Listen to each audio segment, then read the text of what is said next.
Zontics peels away. We've seen him sit in that confident A main spot, but playing with utility right now. There could be a nice bit of timing to catch off defense, but he'll drop the incendiary. Op peels back towards site.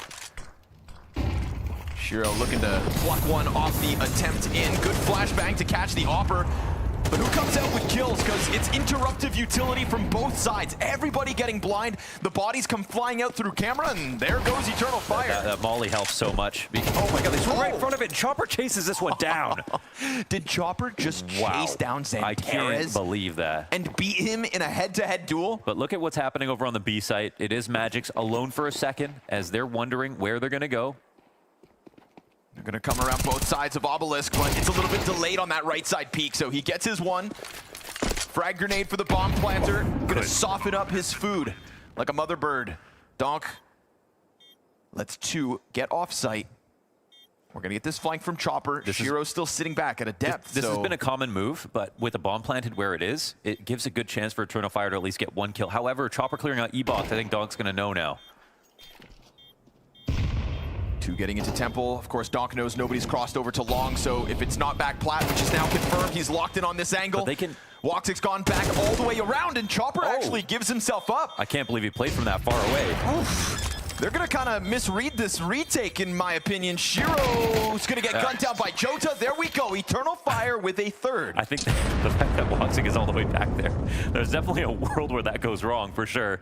But they played it super well, and you had Spirit just not believing that they would even try this, right? Yeah. They thought, okay, they're going to play for main. They must be having one tucked in somewhere, one on the flank.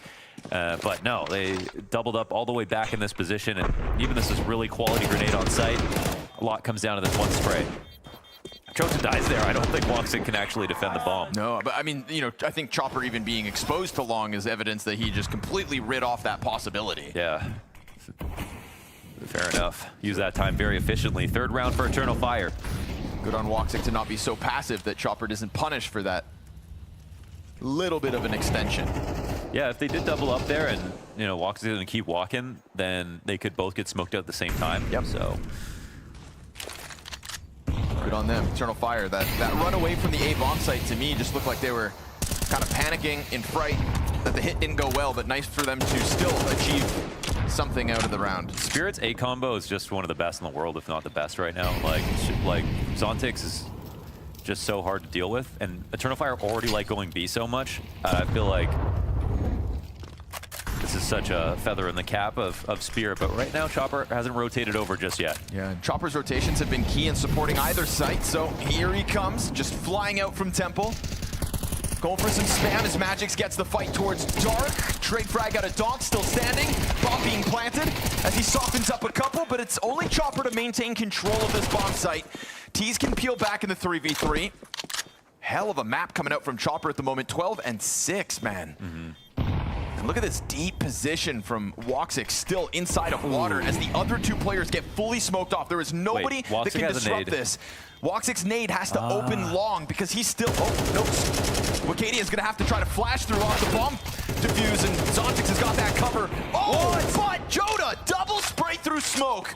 And this smoke soon to fade. No, Shiro spams him back and jumps on bomb with time. He's so hyped. I mean, they were very fortunate to get the 2K through the smoke, so to get one back from Shiro, I couldn't believe he didn't stick the bomb in that spot. But when he got the ammo coming through the smoke, he identified where his target was and dealt with Jota. This is risky. Oh, the switch to the M4 too. Wow.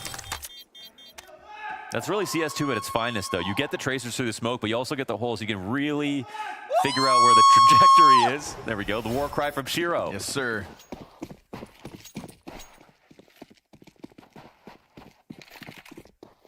That Spirit Banshee. It would be great if production could pitch correct his voice so that he sounds like how he really sounds, you know? Yeah, the audio's off. Arnold Schwarzenegger. Yeah, that's... Here he comes again. They are close enough to try and pounce him. Double off. That is so gross. Yeah, and Magix, that's actually gross. He does pull this out too. Yeah, two off on the same Not with side. Shiro, you know, like normally when you see it, it's because Donk's still rifling around him, but Shiro takes a close peek. You think you're going to gun down an Opper, and then Magic's on this passive, strong angle. Yeah. That's kind of gross, man. Yeah, Hallie, you should be ashamed of that one. Yeah, it's shower time. No, we got to give Chopper credit now for the live match calls. Chopper, you got to be ashamed of that one. Gross. Remember when Get Right pulled out the auto sniper versus Eternal Fire? Yeah. They didn't like that They very didn't much. like that, no. No, they didn't. I remember they called him Auto Noob.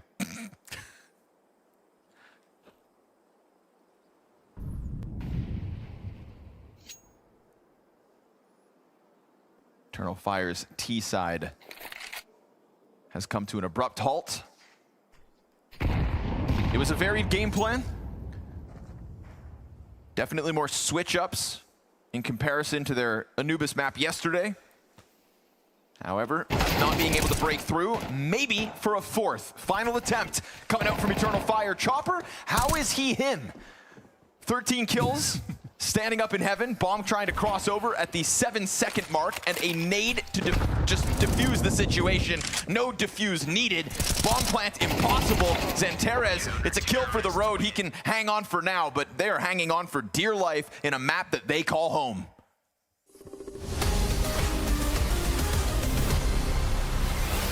Did you know he's asking me? Ema, what was the question? Okay, For Monacy. Okay. let me take a little bit. Will you tell him that it's me asking him? Hello guys, this is Monacy, and now you're watching Questions Chain. The game is simple. Each player will ask a question to the next player.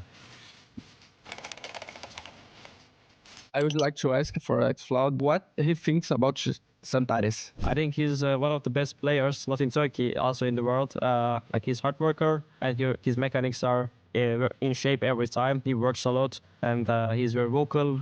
His game sense are very high, and like he just works a lot on it. I think he's not only Turkish way, but he's also a very good European player. Do you think Dong can stay in shape and hold his performance in 2025?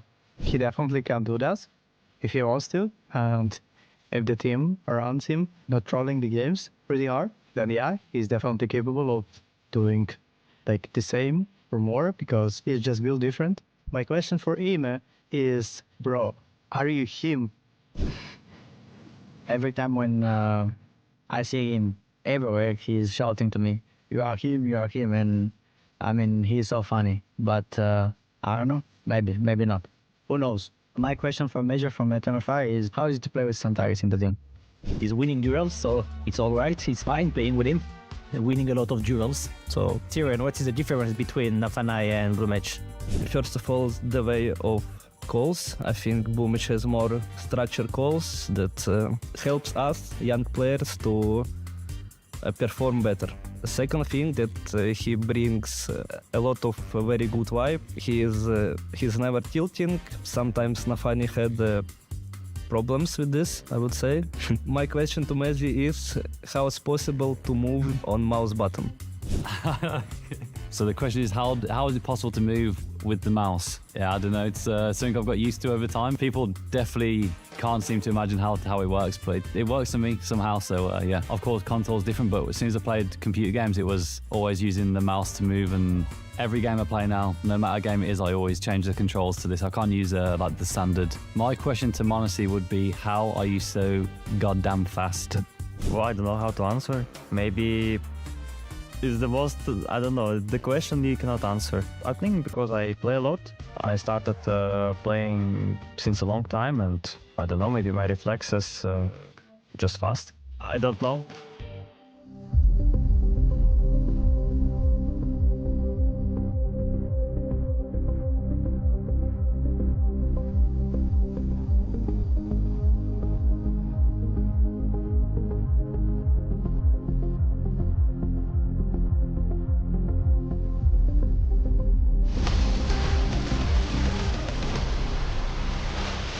Eternal Fire trying to kick off a best of 5 with a map that they look so strong on, Mohan, but met by resistance. Team Spirit played such a clean CT side. I mean, varied looks coming into multiple rounds, the rotation from their players, basically ahead of Eternal Fire's pack each and every round. There was a couple moments where maybe they didn't get there in time and Eternal Fire put up a better fight, but it is a 2-0 start for Eternal Fire and 1 gun round sprinkled in. Yeah, obviously those moments are relatively seldom when we look at just a 3-round half, but that was full strength Spirit.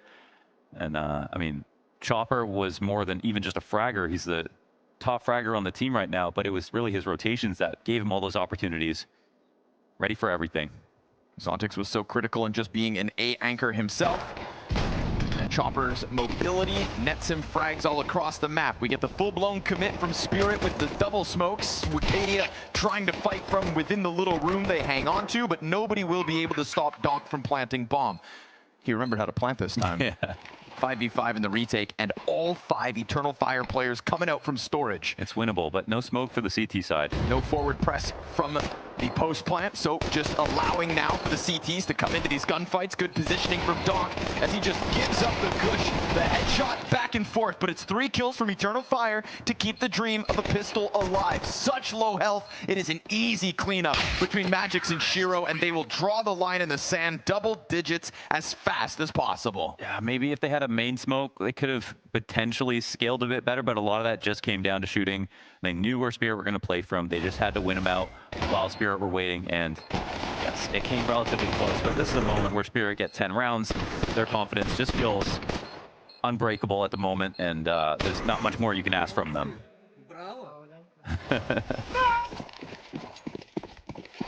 All right, wow. I mean, five MP9s with no utility at all. Let's go swinging.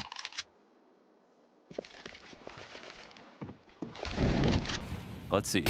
We know how good this gun is. They just run out B main. Magix content to disengage. Donk actually takes a bit of damage, but obviously Magix confirming everybody else is coming at him. Ooh, beautiful! Wow. Magix, the tracking on Wicadia, sits him down. Yeah. And Chopper's MAC-10 remains clean, 16 and 9, still at the top of the charts. Chopper, Grand Finals, MVP. Man. Imagine. It'd be... What was so annoying about Shanghai was that as many kills as Magix got, the life game that he had, Donk still had him beat by like a hair.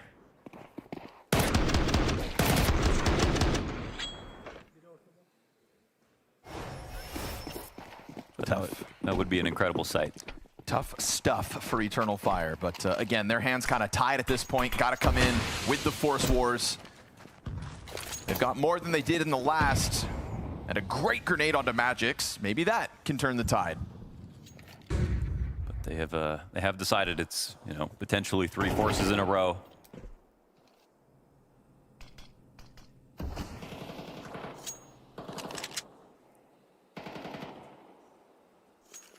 The Bet Boom Dacha BO5 Grand Finals. The scorelines were all respectable.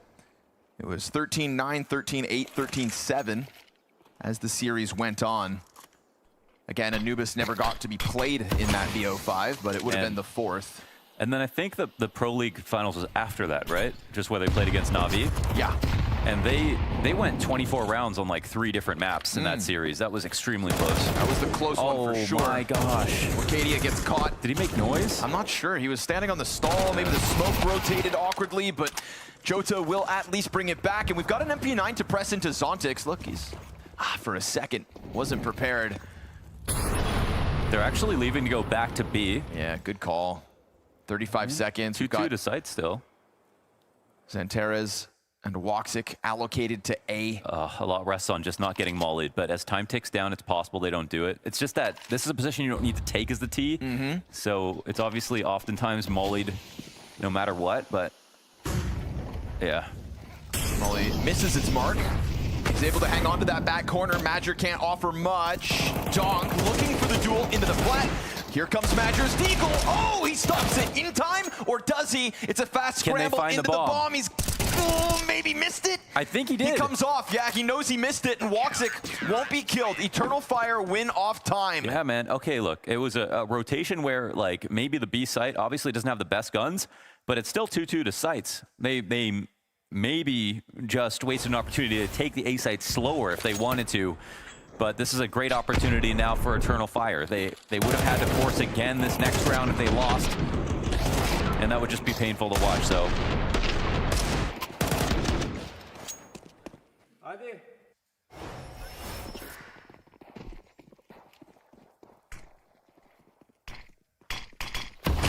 It's a much better buy than they would have had off their loss bonus.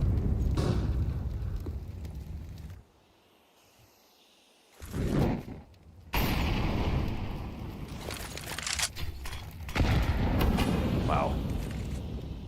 Another money grenade. It's been Spirit showing Eternal Fire. They know exactly the spots they're going to be sitting in this game. Nice. Jota already at half health. Remember, softened up early and dealt with. Magic's able to clip him from long, tapping into the tempo rotate, makes Xantera's job all the harder. And while time was on your side last round, you now sit uncomfortably desperate in a 3 versus 5 with a 12th round win on the line here for Spirit. So call the previous round a hiccup and identify that Spirit, they skip 1 beat. Yeah, basically 1 extra second allows Eternal Fire to win that round. And, you know, that's already a close call, but yeah, at least this goodbye might carry forward into the next round. They keep 2 of the better guns that they have right now. Better guns, huh? Better guns, yeah. 2 of them better Hey, guns. Tony, we got some good guns. But me, I want the better guns. Bada boom. 12-4.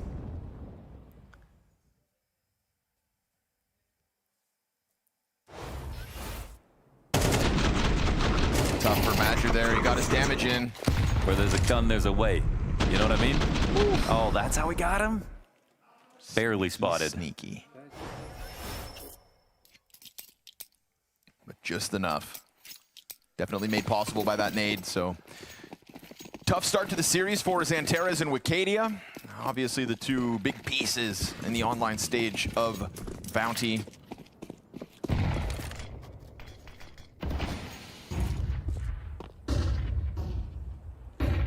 Like you said, at least the buy can trickle into this next one. It is majority rifles for Eternal Fire, despite a FAMAS being on the field. We haven't seen Spirit sweat just yet. Doesn't mean they won't throughout this best of 5, but to open with such impact, really just a testament to show that Spirit are the one team who haven't kneeled or waned in any capacity throughout this Bounty event, right? They have not lost a map. The closest being obviously Na'Vi last night in triple overtime. A flawless run in 2025 so far, but Badger's got other ideas, combining nicely into the dark room.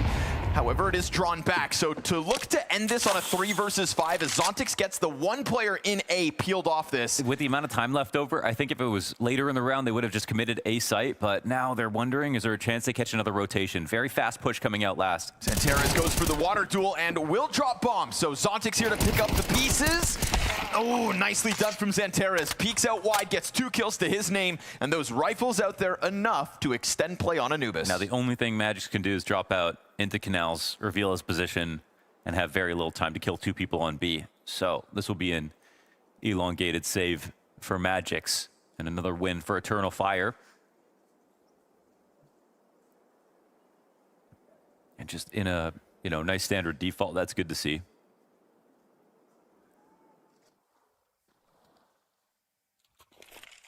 This one's a marathon, not a sprint. So again, even close maps is really key here for Eternal Fire. Wonder if Madger is starting to feel like he did at the Copenhagen Major, where he said, you know, on that one given day, he saw that his stars weren't going to perform, and if they were to win, he had to do it himself. So gunning down bodies inside of Dark, no easy challenge. The fact he gets donk, all the better. But again, just to repeat myself, at the Bet Boom Grand Finals, he top performs 2 out of those 3 maps, and it's obviously not enough. I think our analysts did a really good job of highlighting, like, you can bring all the same tactics and team play that has gotten you victories over these debut rosters, but you need your X factor today. Wicadia, it's a one and done. Challenge through the bridge, denied. Xanteras doing a good job of starting to collect some kills here. It's never too late. Man advantage for Eternal Fire. Woxic locking in versus Shiro, who tries to swing in through that smoke and gets punished. So, like you said, every round counts. Yeah, I mean, they really scrimmed it out this round. They had some guns they forced down with and decided to take a bunch of individual duels, running through smokes even, and not winning the ego fights. This is a great sign for Eternal Fire to win a round like this now. Standard default into more gimmicky tactics here out of Spirit.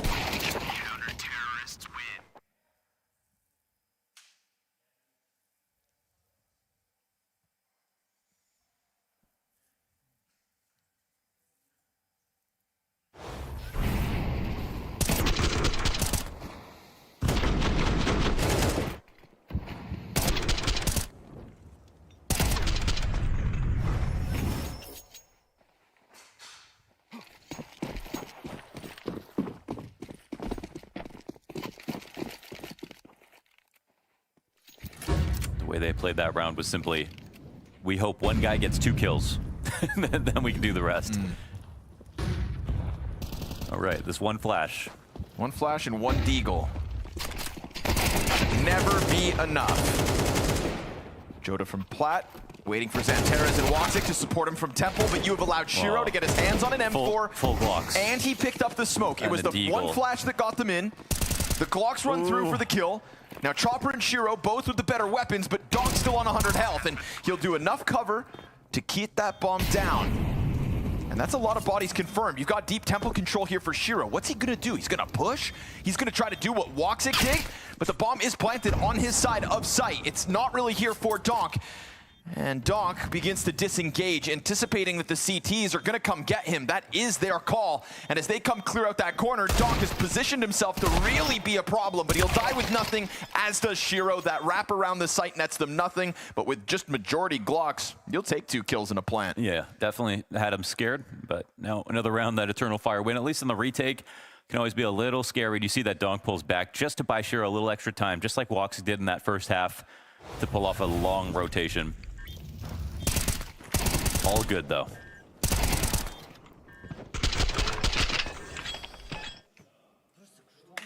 I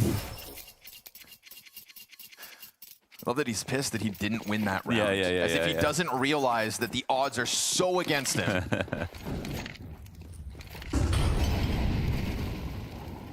Could round 20 be the last? Xanteres looking to go hunting over across the bridge. Oh man, they're actually got the op here. Uh-oh. A shot from Magic. Joda, double headshot. Totally blind. And then they catch Xanteres getting a little rambunctious. That op is, no, actually it's Woxic coming. Wait, they have 2. Yes, there's a chance here for Woxic. Nice. Instant into Shiro. He's not expecting that. And when Cadia keeps up his pressure, he had pushed out A main just as early as Xanteres did towards bridge. So sure, the Terminator falters, but everybody else for Eternal Fire content to pick up that slack. And Zontix is going to try the old Hail Mary into this B bomb site. No bomb possession. Has to be noted, Wicadia got control of that with the A main push. We talked about getting a round count for the matter of respect. That is 8 now. They are knocking on the door of the best result in a best of 5 versus Spirit. It's close. 9 rounds. They're looking for it. I wish I could say that the first half was closer. You got some, comebacks. You can precipitate more. Eternal Fire just have to turn it all the way up here on CT side in a way that we were missing on T. But 4 rounds to go and a half buy-in for Spirit. And only one bomb plant in the last 4 round wins. We're into dignified territory now for Eternal Fire.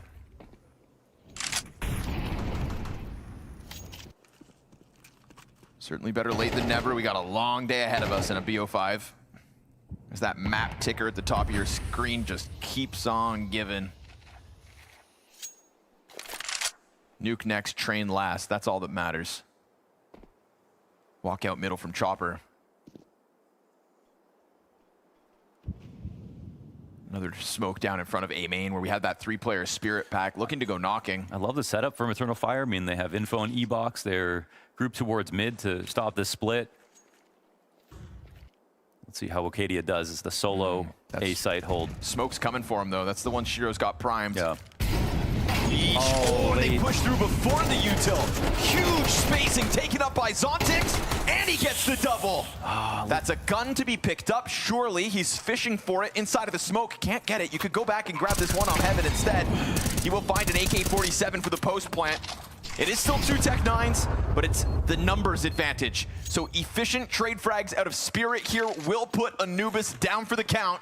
Madger to lead the retake, and he's gonna find them climbing up into Heaven. Doesn't know about the second. Zontix is gonna take all the attention down onto him, and Magix has to now go 1v2, push by the op. Okay. And on top of Bomb, Eternal Fire match that best score count, and double digits not far away as they're on fire. That was definitely close to a lost position for Eternal Fire, so pulling off a retake in that spot, 3v4, is a really great sign. They had good grenades. Yes, we don't have all the best guns and the most high HP bars for Spirit, but the map control they had was wonderful. So good awareness here from Woxic to catch both swings.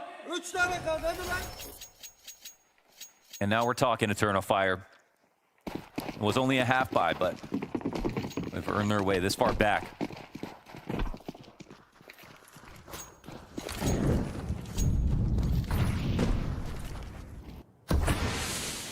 Put some respect on their names.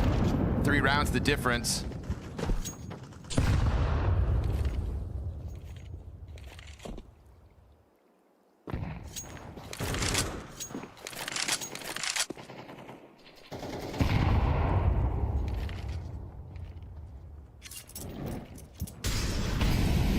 Zero mid play being utilized here from Eternal Fire, and there's so much util getting burned out by Spirit in that portion of the map. Xantares gets peeled off B to try and respond, just to confirm they haven't gotten deep yet at the minute mark.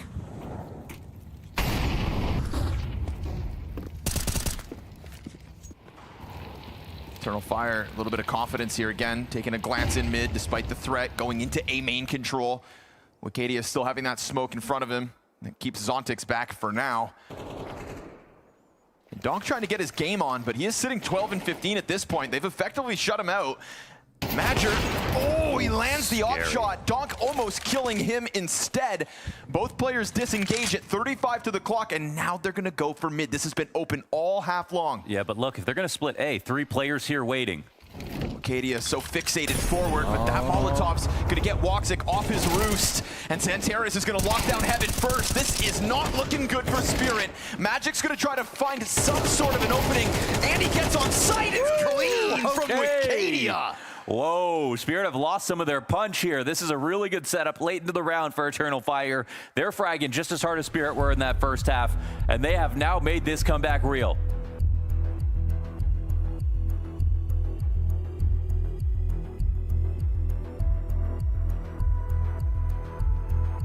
Insanity that the 4 of the 6 T round wins won throughout this map are T-side pistol and the conversion. That's all either of these teams have been able to put up. We are playing Anubis, right? I know. Okay, just double checking. I guess people focusing way too much on CT side now. The hell but is the going double on? op is excellent. You can see the double op is actually just drawing a lot of time off the clock. The Spirit are really worried about running into it. Eternal Fire have weaponized this beautifully. I also think, you go back to that round where they had Tech 9s and charging through the smoke unexpected before the execute came in, caught the Heaven player off guard. That's why the bomb went down and they had to go for the retake to get that 9th round win. This time, again, Spirit try to come through the smoke, and look at the way it gets stuffed by Wicadia. Yeah, unfortunately for Spirit, it looks like they're maybe better off doing something simple. That looming threat. Oh, the double op. Not like this. Not now. And Donk's walking through. Yeah, this isn't one of those rounds. They have to stop him right now. They cannot let him get out of E-box. He's ready to go. He's already got himself outwards into the pillar. That's cover, and he catches Joda off guard. Here he comes. Undeniable on his best days. Donk, despite being negative here on this map, gets the double kill. CT scrambling over. It's a glorious comeback that could end in a hiccup, as suddenly another man disadvantage retake demanded of Eternal Fire. Into the dark room goes Wicadia. Okay. He will fight tooth and nail for this, but he will not find that third. It's Donk to get the triple, and he's gonna need the quad as Woxic's op goes hunting for him with the bomb beyond halfway. Can they keep this retake going? Woxic presses in, confirms it with the shadow, and he hits him with the kit on the bomb. We go the distance. The shadow gives him away. Woxic wins another clutch from that same position. Donk had to get every kill in that spot. No trade inside of E-box. 3v4 and 2v4 near back-to-back for Eternal Fire. And Wicadia, wow, key piece of Eternal Fire coming alive late into this first map. Can you believe it? This was even a spot. Donk could have fallen back to E-box and really squeezed it for time, but obviously always wants to fight the confident way. But now look at us here, round 24. Massive map from Woxic, already sitting 20-8 with a clutch now to his name. Drive-by Tech 9 close in the 23rd. Madger, dangerous inside of the smoke.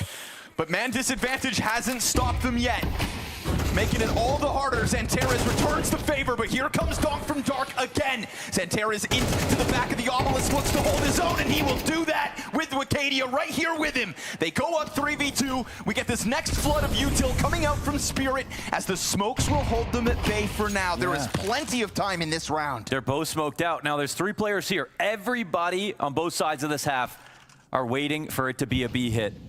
Zontic's waiting to see if they aggress through E-Box. This could be the fight to do it. Xanteris saved them a second ago. They could. Will they do it with util? Not likely. Oh, Xanteris takes another head off. Oh my God, Connor. Are we talking about overtime? But you have Shiro, the immortal in the clutch, the pillar of Team Spirit that will set his eyes onto the obelisk. 35 seconds to go. One of the consistently best closers in the game. Easy first pickup, offer confirmed. Xanteris in dark returns to the pillar to the right of this entry attempt from Shiro. He's reading into it, but he lets his guard down, and they pull that off all the way. Unbelievable. That is an amazing comeback out of Eternal Fire. Great to see Xanteris light it up in this final round to get into post-regulation. The B-side hold looked like it was heating up with Donk getting that first kill. There were a couple of close disasters in these last few rounds, but Eternal Fire avoided every bad situation. And emotionally, who's coming into this happier? It's definitely Eternal Fire. 8-round streak. 8-round streak to deny Team Spirit a map 1 win. It didn't happen often last year, but there were moments of fragility from Spirit, and it felt like this event, we saw none of it. Never were they really tested. Now there's a chance for Eternal Fire to take a map. We got to give the credit where it's due, man. Woxic remaining impactful on LAN as they have gotten closer to touching that trophy, and he has given runway over to the likes of Wakadia and Xanteris, 2 other high potential players that came into Anubis flat. And as we get into the final moments of regulation, it is those 2 that step forth. Sprinkle in some Woxic clutch and Eternal Fire's recipe. Honestly, when you see a team drop that much of a comeback, and then if they win the first round in overtime, that is the truest sign that they were feeling nerves. The truest sign.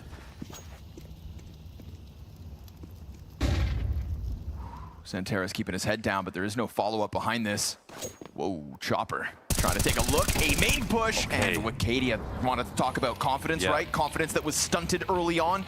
Well, now starting to move forward. Woxic's angle denies Donk. He won't find that footing in dark as he loves.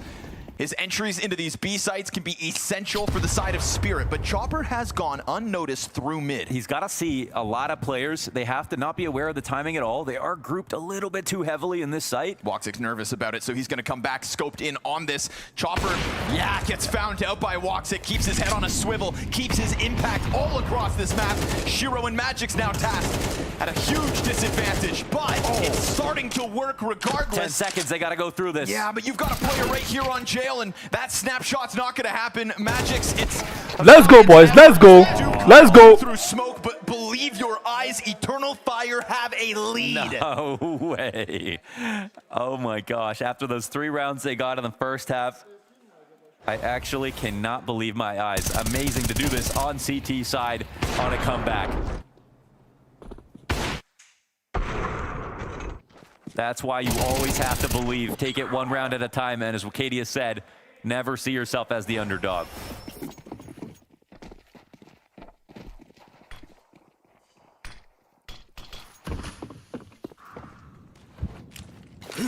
Flash here. Again, Wakadia is going to want this. Uh-oh. He's been getting that fight towards stairs well enough, but Zontix was so ready for this kind of an aggression.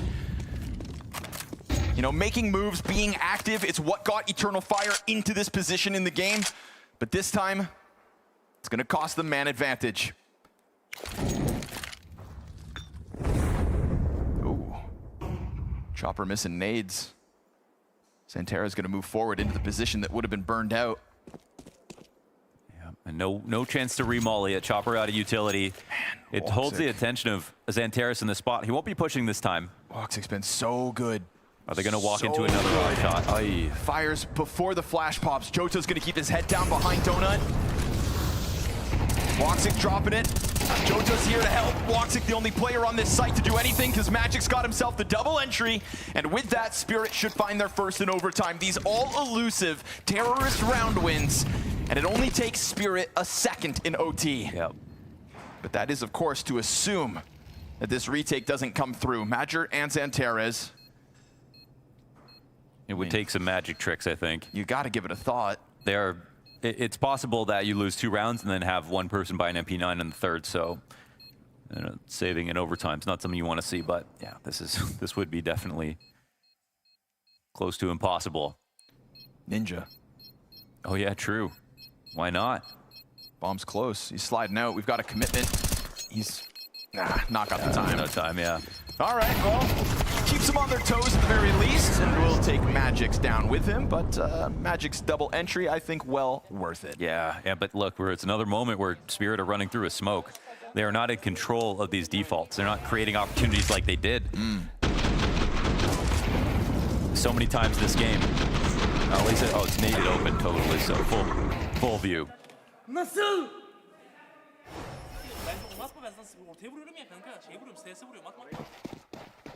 Many, many words. Yes, sir.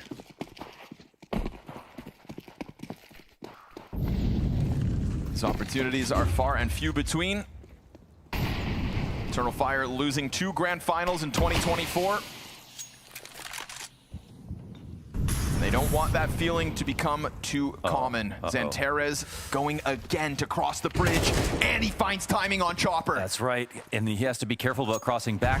Oh my gosh, yeah. You know, a little dangerous, but also just enough caution. Donk decides not to pull the trigger. Instead, looking to apply a bit of pressure into Dark, and this is where we're gonna get, again, one of the 2 ops. Major and Woxic floating around on the cannons at the minute mark. A-site hits haven't been too clean so far. Eternal Fire with the second op in play have been pretty good about holding this.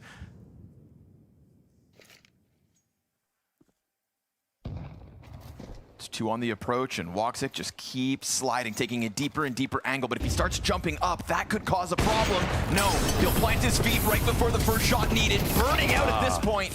It's an easy trade frag back for Zontix as he flusters the Opera in the sight. And you've got still another rotate coming through in Xanterez. Shiro's gonna find his, and now it is your time to shine. You have been given runway from your teammates. Terminate this attack. He gets the first and then repositions, and that's going to let them get a little closer, but the smoke fades right in front of them, and at 20 seconds, that op looks the wrong direction. Jota, no, he won't be able to recover. The clutch falls to the shoulders of Major, and his timing's good, but he gets spotted out, and Magix comes off of the bomb. So much damage done, but it's a double pickup from the T side of Spirit. Man, everybody was hitting shots in that spot, but there were so many moments Eternal Fire could have swung the momentum back in their favor. It came down to the wire on a few different kills. You can't put that down to one moment, but one thing you got to give credit for to Spirit is making sure to focus on their aim.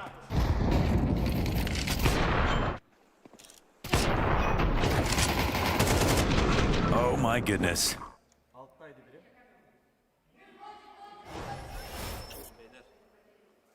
That gets so close. Not going to call that the cleanest attack. We had great counter flashes versus A-main as they were trying to pop. Woxic getting the first kill because the molly came out a little later. They keep trying to walk by these ops, and they're actually paying for it very consistently. But Spirit still find the trades to survive all that. That would have been a 3v5 for a second, right? Xanterez getting the first kill, getting away. Yep.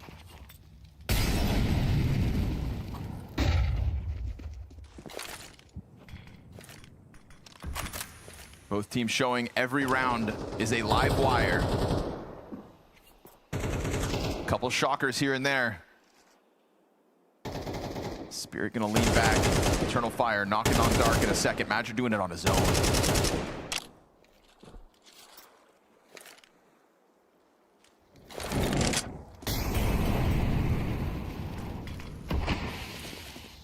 Second wave of smokes dropped here by Spirit. They're gonna maintain this 3-player B defense in the face of all of Eternal Fire. Their utility's going down just at the right time. It opens a door for the rotate, but Shiro's still just waiting back on mid and hanging on. It's gonna have to be Donk or maybe even Chopper. Finding one as the smoke blooms. Frag grenade down in front of Dark. Jail challenge gets Donk off the site. And Chopper is the only piece of this defense that has succeeded at all. We get that utility coming out from the back flat. Nice kills from Xanterez. And this is going to be Eternal Fire tying up. Wow, and this is Spirit waiting, not blocking, letting them into the site. Obviously, A main or B main is smoked, but in this spot, I think they knew that Eternal Fire with enough space are going to organize towards B. They kept 3 there waiting, but we're talking about a game where Donk is actually only on 16 kills. Even in the match versus Na'Vi, he went positive, like 34 and 32, something like that, in that triple overtime match. That was, I think, his most strugglesome performance in terms of a team countering him. But this will definitely be that game. I'll say as well, with that countering of Donk, though, you know, it was actually really high-level CS in middle on Ancient, where we had this like evolution in utility from both teams. This just feels like he's getting bested.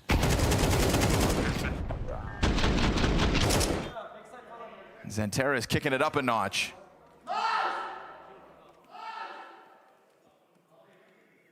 The offer has been there from the get-go, but Eternal Fire's star rifle duo starting to become a part of this win condition.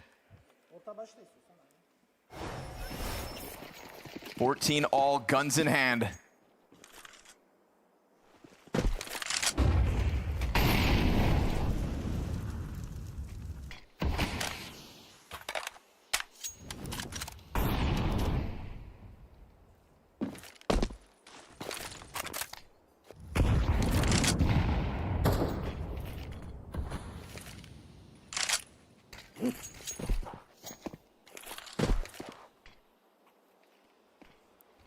This time, the staging for an A hit here. Eternal Fire, 3 outside there. Waiting to take over mid. Molly's not going to do much to Zontix in this spot. He's hanging on. Ooh, Shiro. Wow. Doesn't fully open the smoke. That could have very well been the first kill of the round. Again, this site. Flashed. Nicely done. Wow, He burned him into the beautiful. corner. Madra makes sure to throw the flash out for Xanterez. And Zontix is not able to hold that back. So now Shiro not able to really dedicate onto A main. But so be it! He loses his teammate in the site nonetheless. And so that's a tough one still here for Spirit. Magix and Donk called from the B site. Don't waste a moment. Already into the retake position, but Woxic's gonna strike them down. And Eternal Fire on the brink of securing a second OT at the least. Magix down, and there you go, back into the lead. Yes, back into the lead here. Oh my God, they're lucky to even have Shiro hit those 2 shots in camera. Holding the left wall is a hard shot for him to grab. Really overwhelming now, and it honestly feels like, I mean, they had this flash ready. They gave Zontix a spot to stand behind the molly. It could have been on purpose.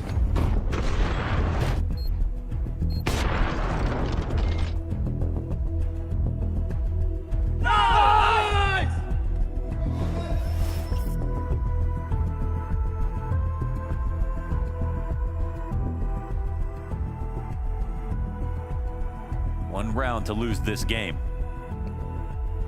OT was secured basically the entire time through regulation, so Spirit didn't have to think about this.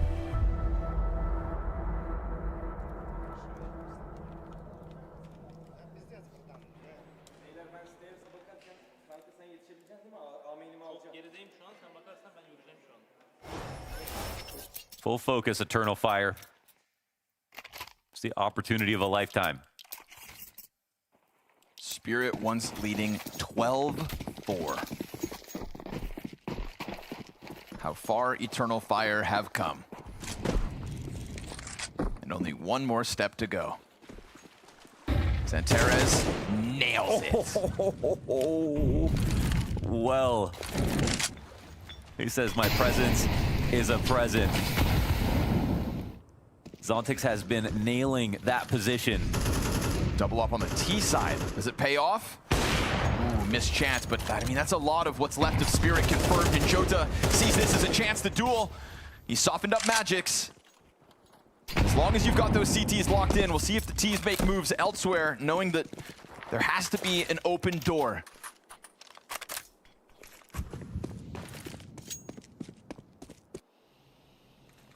doesn't seem like they really jump on other opportunities. Yeah, I could see why Spirit are just playing 3 and B even still. Like they know this is what Eternal, they get a kill, they go B. This is what they've consistently done. Now the thing is, the last time Spirit played in passive spots, it didn't go well for them, even with their surplus of players. Man, flash now again. This flash timing, they're not playing anti right now. Here we go. Pop comes through, all blind except crushed. Zantares holds his nerve. 5 versus 2, right here, right now for Eternal Fire. And they're gonna crack open that smoke. Into the bomb site they'll go. Magic's on back plat. How can he do this on his own? How? He can't. Shiro, one shot made easy. Flooding into the bomb site, every other member of Eternal Fire, and the utility pressure is immense. The resilience has been strong, but Shiro, can you be stronger? Player behind the pillar! No scope to the brain! And another peek queued up, damage done, 2 health, and 2 players left. Not enough! Eternal Fire off the back of Roxic. He stokes the embers, and this BO5's got a flame. Eternal Fire's comeback of dreams turns out to be reality. 8 CT rounds in a row just to push us to OT, where they were somehow, someway able to stave off Spirit. We now truly have a grand final on our hands. You just cannot put Eternal Fire down. We saw it yesterday versus G2 as well. They got off to a rough start on 2 of those maps as well, believing they were down 6-0 in one of the maps, 5-0 in the other, and then they crawled their way back into it. What an immaculate comeback from Eternal Fire. In the beginning, I was standing with the feeling that this is just cosmetic. Spirit would close it out, but they got closer and closer and closer. And I was spending 4 rounds behind EF as well. And once the scoreline was 12-8, that's when they truly started to believe. That's when the EF camp really dug into the game. Look at those frustrated images just coming out of Donk there. And I can understand that because you were up 12-4 and still somehow you lose the map. That just feels unbelievable. I mean, I don't think that the name Eternal Fire is an accident, because even as just a smoldering ember, they were somehow able to bring it all the way into a flame that just engulfs Spirit. I am so shocked at the resilience of their team, and they just locked in a way that they keep doing it. This is so many times now in a row that they're able to bring these games back, and it feels like MR12, MR15, it wouldn't matter. Like MR9, they would still bring these back. Like, I don't even, they're so ridiculous when they're down. It doesn't matter. Like, they are so cohesive. Almost feels like they need to feel that pressure in order to really lock in and, you know, ignite that fire. It reminds me of FaZe Clan last year, where it's just like, you can't count them out till they're gone. The great procrastinators V2, I guess, reincarnate for Eternal Fire. Let's go back to the beginning of this map, though, because we've got a hell of a lot to be breaking down. One question that we posed, why would Spirit choose to start on the CT side of things coming into Anubis? Eternal Fire chose this map, Spirit starting CT. You had a really interesting point about the E-box position for Donk, and we saw that time and time again working out for him. It was pivotal. It was a focus of the game plan for Major in the other Anubis games they played, but this time around, I mean, even though they were able to take it at times, it's just that Spirit were faster at rotating than some of the other teams that Eternal Fire had played against, so even when they took that space, they just had so many great ways to deal with it. They block off B main, and no one's even there from Eternal Fire, but then they can just approach it from so many different angles, and it's clear that Spirit's defensive game plan here was strong. And they kept on doing it. Round 5 is a great example where Donk is of the essence, of course. We also have round 8, which is a great example. Again, Shiro and Donk combining on the side. I know this is a bit of a calculated force buy, some may say, but again, this double peek in towards E-box, we saw that work out against Vitality so many times where Flamesy couldn't get it done. Donk could. Donk was shutting it down in the first half, so it did feel like Major, with the game plan he came in with, that didn't really work out, and that's what we gave him credit yesterday as well. I don't know if the preset game plan for EF is that strong, otherwise you wouldn't go down 7-0 against G2. You wouldn't go down 6-0 against G2. You wouldn't go down 12-4. But the adjustments he and his teammates are able to make throughout the game, that's where the real value of Major comes in. I feel like the take right now is that Eternal Fire and Major might have the worst game planning of any team in the world, but then the adaptations middle of the half are the best in the world. Like, it's just like, they just turn on a dime, they change things up just enough to upset what was happening for the first 6 rounds in every T side they play. I mean, if you look at the round distribution, that would, you know, just certainly agree with your point, right? Because then we move into the second half. Spirit even winning the pistol, but then what on earth happens on that side, Jacob? That's a good question. question. You know, I think in the beginning, to be completely honest, it's Spirit not taking it seriously enough, and that's a little bit of my issue. You know, when you're up 12-4, let's not beat around the bush. You know, you're supposed to win that map 99 out of 100 times, if not even more so. Now, I want to give all the credit in the world for EF for keep believing in the comeback, and as I said, Boys, I'm gonna take a break for like 2 minutes for the stream just to do some settings, and we're gonna go live again. I could feel the mood change when the EF came. They started believing in it. The reactions and the emotions coming out after they won the rounds, they were getting louder and louder and more hyped and more hyped. This is the most unbelievable retake ever. The Wycadia double into E-Box, Woxic finding a kill through smoke, Donk giving up his shadow right there. Again, like the way that Donk plays the 1v1 though, like we gotta love him, but you know, your greatest strength can be your greatest weakness. Just going for the wide swing right there too. Could have tucked into E-Box, mentioned on the cast. I mean, those kinds of moments, it felt like though those were just snowballing. That was the problem with Spirit, where because of how well that first half went, they honestly thought they were playing plumbers. Like they didn't respect their opponents at all. They were just peeking one by one, and we could see that Eternal Fire started gaining confidence. If you want to solo peek us, no trade potential whatsoever, we'll win those duels, and then we'll start to build on that advantage. And that just continued into the last round of regulation, which ultimately went Eternal Fire's way, right? Yeah, I think round 24 is a great example of the laziness coming in for Team Spirit. I agree with you, Maui, in the sense that EF were punishing all the different mistakes. Again, I would argue that Spirit have a great chance at winning this round. A 5v4, you convert the vast majority of those. A 5v3 or 4v3 for a brief second right here. But look at this, the spacing coming in. A player jumps in, chopper, no trade frag. Then Wycadia comes in to help Santaris, and all of a sudden it slows down for Spirit. What you have to pay attention to is that all these players alive before they went into the bomb site had utility. You could have slowed down the 5v4. You could have slowed down the 4v3. Instead, you just went in, jumped in, and went for the duels instead of playing proper Counter-Strike. I bet you Spirit would most likely have won this round, but that's where you gotta give credit to EF again. Every single little mistake throughout the second half was punished, and Spirit, for some reason, decided to make an awful lot of them. You could see on that site hit. We are back, boys. We are back, boys. The back players and the front players, they're just jumping in through smoke, trying to get onto Plat, and then Zontix is in the back saying like, guys, I can molly Plat. I can smoke this. Like, he's got his nades out and he's in no position to trade, and that's because Spirit, they just started playing off of their game plan. They went off the rails. Some of the individuals just took too many individual liberties, and people that are trying to hold the structure together, like Shiro, like Zontix, were left so far behind. They're the ones that are just at the end of it holding the bag. I know that hindsight is always 20/20, but do you think that realistically, if Hallie was here, if he was able to take Spirit out of that mindset, do you think we'd be looking at a Spirit map win? 100%. 100% had Hallie been here, it would have been a different game. And the reason being is it took the coach, or Chopper for that matter, and I think it's more so Chopper's responsibility. As far as I'm aware, it's a manager standing behind him. Probably they made a deal in terms of what he can do and how he's interfering with the team. They lost 6 in a row before they took the timeout, right? You cannot allow yourself to do that. They had 3 timeouts left and it lost 6 in a row. They made EF believe in the comeback before they even tried to take away that momentum. Had Hallie been there, he would have localized that, he would have done something, and they sure as hell wouldn't have played how they did in round 24 had he was standing behind him. I also do want to say, yesterday we gave Chopper an awful lot of credit for his calling, his mid-round adaptation into double overtime versus Na'Vi. Today, not only did he not make the timeout call, today did he not only make those adaptations, he didn't even kill, you know, was it 10 rounds in a row when he got off to a good start in the game. So in every single aspect you can value Chopper as an in-game leader, he failed hard in this map.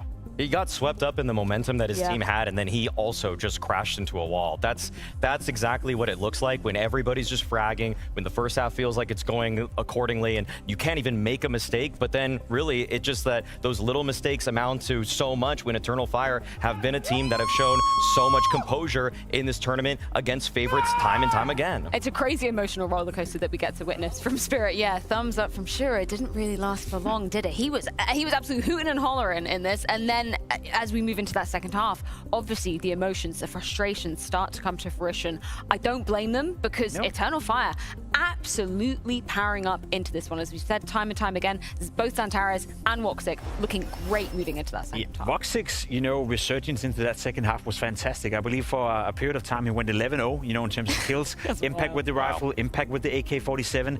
I was watching Santaris as well, and his point of view, he played like it was FPL at some point. Like he was constantly pushing the boundaries, Santaris, not afraid of taking fights in middle, not afraid of pushing into T-spawn in the beginning of the rounds. Whether that was him reading the game or whether that was him playing off intuition, I don't know, but that was fantastic to see from Santaris. And then I do want to say, as we saw yesterday, it's almost like the quite opposite. Donk coming alive in overtime, nowhere to be found today. He was frustrated. We saw the pictures of him walking off the stage as well. Donk had a horrible showing today in this matchup, where Santaris, he only warmed up into it. So isolation, looking at Anubis, you know, had Donk played better, of course Spirit would have won, but the comeback coming in from Santaris and EF, that is the main story right here.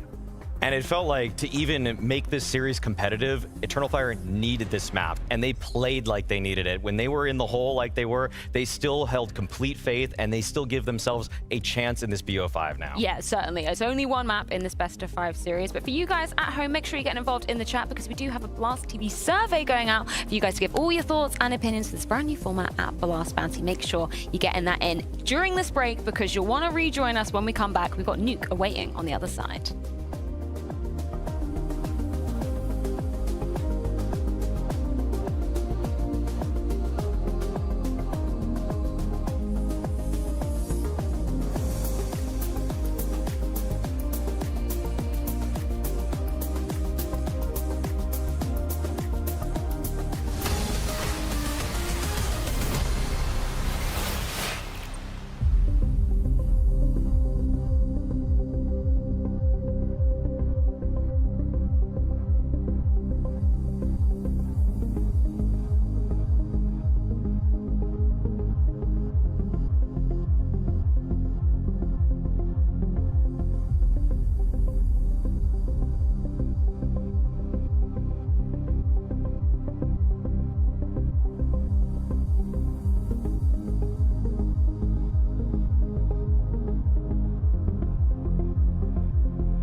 opening map for Eternal Fire on Anubis. They're down 12-4 and it looks like they're about to be destroyed.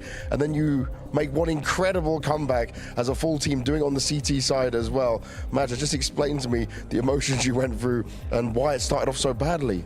Yeah, the emotion is so high now, but like I think, like yesterday or the match, mentally we don't give up. Even the score, just we say, like I even say to them, like even if we lose, guys, just fight, win some runs for the future maps. It's important to keep winning runs extra, but then one after one, we feel that the comeback was possible, and then we give everything we had.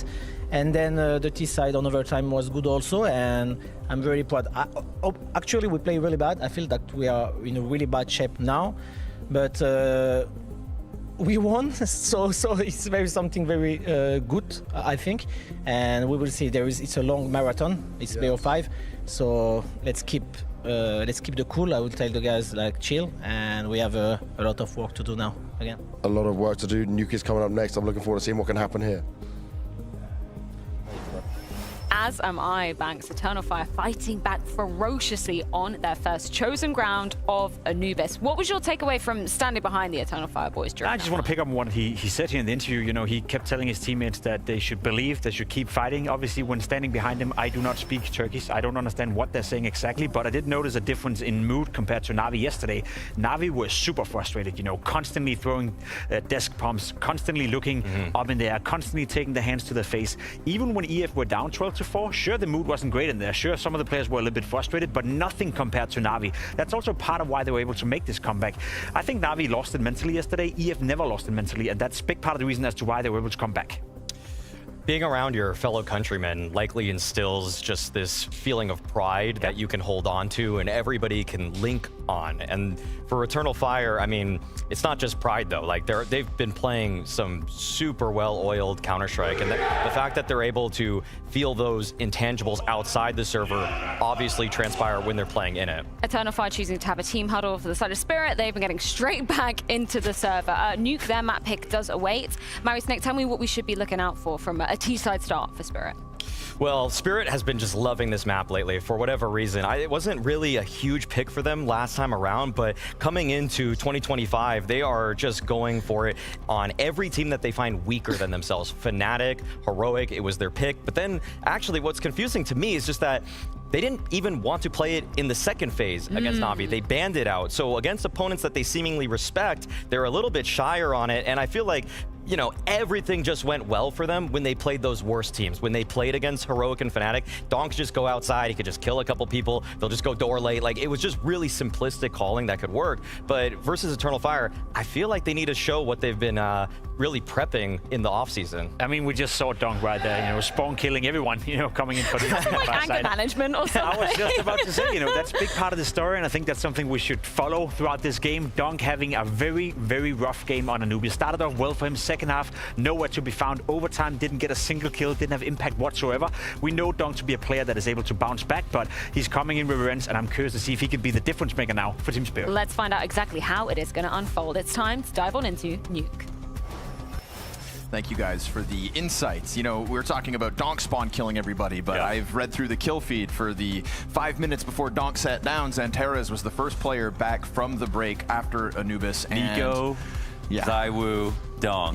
Just 3 victims maybe here for Zantares. We'll see it. To do it in the grand finals, wouldn't that be miraculous? He stamped his name on the end of the game, and he gave Donk his worst map so far at the Bounty, and this year, in fact. So. Let's see if they can really spoil their start. Eternal Fire, looking at Nuke. Is the first map loss of Team Spirit in 2025. 12-4, once upon a time. Zantares right back into it. Clean headshots into pistol. Deathmatch works, folks. Wakadian walks it right there. Clean sweep, game on. Look at him, just looking a little angry. That's exactly what you want to see. Full focus, man. Absolutely destroyed. It was 3-0 the last time these two teams played. No double-digit map losses for Eternal Fire. They got absolutely wiped off the board. And they're already a map up now after a 4-12 comeback on map 1. Last bullet for the third kill as well, right? Pieces ready to fly in on him. This would be incredible for the Zantares conversation, his rifle work. Eternal Fire's success last year. Yeah. And listen, this is the best he's ever played because he's not speaking English. And he's been around for a long time, man. Yeah. So good at the game that, of course, transplanted into different rosters to try to elevate them. We go back to like the big online time. Yeah. Now, obviously, cracked into the top 20. You tell me Xanteris could do this on an international? I don't think so. I don't think so.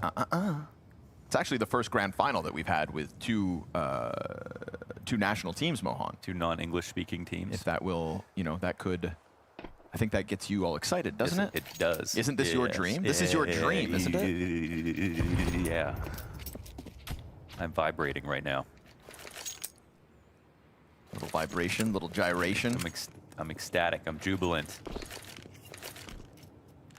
I'm convivial. All right, you win. I'm hard.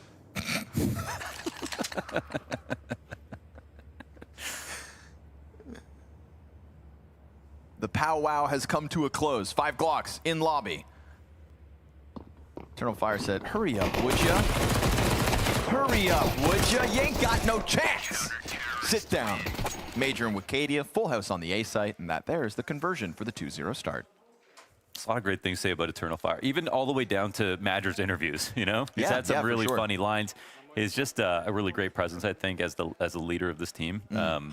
For those moments where you want to pick their brain about, you know, what they think, and he always keeps it super honest, right? With a little French twinge in there. It's one of those things I want to say thank you to the players for being open to having these mid-series interviews. You know, it's not just a fancy new stage, but some great content format too. Yeah. It's awesome to get mid-series thoughts because they're so different than, you know, after you've won or lost or before you know what's actually going to happen. And, you know, obviously that's really very critical time in a series like this. Yeah, and that's time that they give up as well to make those interviews happen, so it's much appreciated. Because it really does let us, as spectators of the game, appreciate the process of a potential BO5 victory. You know, Madger said it himself, we got to stay focused. It's going to be it's not a sprint, it's a marathon. There aren't many teams that get to go through the reps of best of 5s and officials, but funnily enough, Eternal Fire and Spirit are definitely in that collective. This one could be an Iron Man, honestly. You got to assume Spirit are going to win a map at some point. Well, now Pip's hard. Wicadia ready from the back of this smoke. He pushes back in. Got to be cautious about Outer. There is, of course, no information on that portion of the map for Eternal Fire. Spirit, I mean, they don't have anything else of the map. We've still got a player up on the rooftops. Not as high up. Stands Joda. 35 on the clock. And Donk will be the tip of the spear for the ramp hit with bomb. 3-player pack pushing outwards, clearing down beneath him. Joda will catch them all. Oh, 2 is here. Clean double kill, considering just the MP9, but man advantage up for Spirit. Madger along the hut wall. Oh, he can't get the better of Chopper. And now that last piece in Xanteris is on the wrong half of the map, so Spirit, it's a slow burn, but it comes through with their first. Yeah, I mean, Joda getting 2 from that perch is pretty miraculous with the MP9. And not the full amount of money goes into this round for Eternal Fire, so it's not the worst case situation. I think it's really just important for Spirit to get something on the board early. It's a best of 5, so even though it's their map pick, this is like, you know, we're playing most of the maps here. It's unlikely we wouldn't have seen Train if this was a best of 3 grand final. But now there's actually an increasingly high likelihood that we finish on the map, which would be spectacular. What a way to start the year. Xanteris, denied by Chopper, who keeps it clean. And you know, during our last draft show, Donk did say the only time that they were challenged at this event was Fnatic on Train. Entirely tongue-in-cheek. Yeah.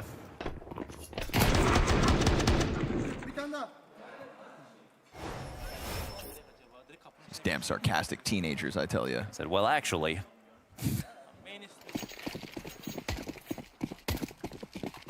Spirits first. Chopper, he's doing this again. Is there not a gun lying around for him? We've seen this when he goes into the USP rounds on CT sides. He'll just do USP utility. Donk, save every penny. I mean, yeah, 2,500 on Donk. Chopper, take a Tech 9, brother. It's 500 schmucks. Incendiary goes down on the exit. Magic's Mac 10 entry. quick crack of the whip. He gets a second. Scouts falling down into the backside. Oh, they just run rampant through this defense.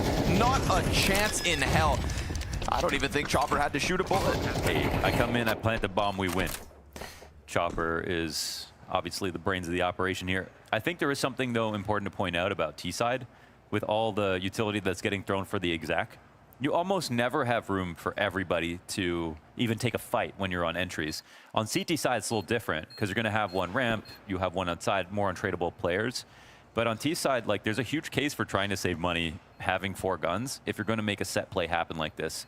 Chopper can also always pick up a gun, which you can't even do if everyone buys one. So, yes, maybe could have upgraded his pistol, or someone could have dropped him that. But in reality, why even do that if his thought is never to have to use it? If his teammate's down on the exec, then ideally there's a gun for him to pick up. And if he's never going to shoot, then just focus on the utility. We are at a point in the game where not every dollar matters, right? People do make strange buying decisions here and there, and it's Counter-Strike. It's not, you know, it's not math, it's an art. Yeah. But the economy becomes increasingly more important as people become aware of how close you can be to buys, how much an extra smoke can mean in a future round. I'm sure there was some thought there. Luckily, we didn't have to see the Glock 1v2. Yep, exactly. Yeah, as long as it goes well. As it regularly does. Because it's not like he's pulling it out versus full buy rounds. He just does it when he thinks they've got the force. Yeah. You know, who am I to question Chopper's decision making? Just our most recent major champion. And now without Howley around in the server, he can do whatever the hell he wants. That's the beauty of this Spirit tonight. Obviously down a map at the moment. All hands on deck. Zontix comes out into ramp with a double kill. That M4 still on the field, picked up by Woxic. They cleared it first, but then Donk's going to connect to the headshot. Zontix looking to extend forward. He hears that reload, so he is going to be honed in on Madger. He thought it would be enough. Denial out of Eternal Fire's in-game leader. Now, it's man advantage, again, here for Spirit. They're going to come at this A-bomb site. There's really no resistance that can be offered up. No There's head a second armor. M4, right? So cut your losses. All things considered, Yeah, it's not that bad. Don't go for this. Surely not. Oh my gosh. Maybe they do. That dink was only for 25 damage. He takes one chance. I only say Now that leave. because, yeah, if you get shot in the body, like, you've got no way to aim. But 2 guns, that's a great save. So Spirit will earn this one back, even though it once again gets a little scary. And now, unfortunately for Spirit, the conversation will be if they have a lead and they go really deep into this game and, you know, leave Eternal Fire in the dust, is there a chance that they're still fragile and allow them back in? And Eternal Fire, we went past the dignity rounds of, you know, rounds 6 to 10 on the comeback, and then they actually made it into overtime. They actually won that game. And they will have earned the respect in the minds of Spirit. And they'll deny them smiles, you know, in this game for a very long time. That's the sting of Anubis, we call it.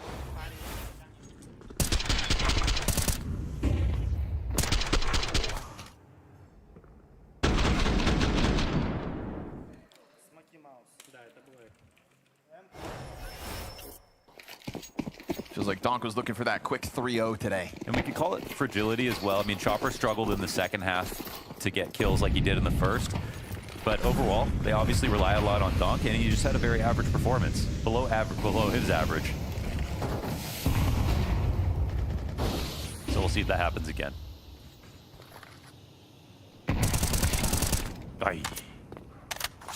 Aye, that's one way to go. Yes, sir. Zontix trying to step it up a notch. Jota calling for assistance, and it is inbound. Walks it with a smoke if he wants to throw it, but he's into the duel instead. They don't know, but Donk's gonna react. Jota comes from behind that box, goes down. Utility pressure to hell, and joining forces with a Chopper who slipped down secret. He hears the vent drop. They have control side. He's got a duel in his hands, but he opts not to take it, so offering single door control over to Acadia. Will that come back to haunt Spirit? It's a bomb planted by Shiro. Now 2 players on site looking for further fights. Donk doing a great job. Off to the races, 6 and 2. And individually, a step behind back on map 1, but An equalizing kill from Woxic. They never found Chopper because he never showed himself. He took his sweet time with this, and I think it's going to reward him. I really do. Obviously, they don't have a kit for this retake. Free frag for Chopper, and Madger's desperate to get in onto the bomb site. Great dink. Wow. And unfortunately here for Eternal Fire, Team Spirit just enveloping that site so quickly. Making that round close is still very impressive for Eternal Fire, but Chopper shows a good example of when you just don't need to do that much. I mean, his teammates need to be trusted to not overextend themselves, but when he can cut off the entire control side, if you're coming down the ramp, you need to jump through that window and take control of it. Door's not opened. They know that nobody's here, and Chopper can get used to the late round situation a lot more effectively if he doesn't reveal his position too early. So 2 gaps, you know, with ramping outside, allowing Chopper to get down there. But with the kills, they'll keep it competitive, keep that money teetering for Spirit, even if they're winning.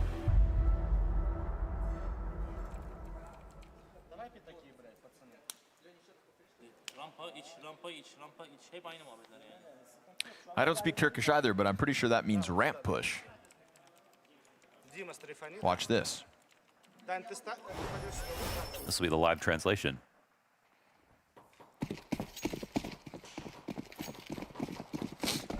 Everyone just stands and spawn.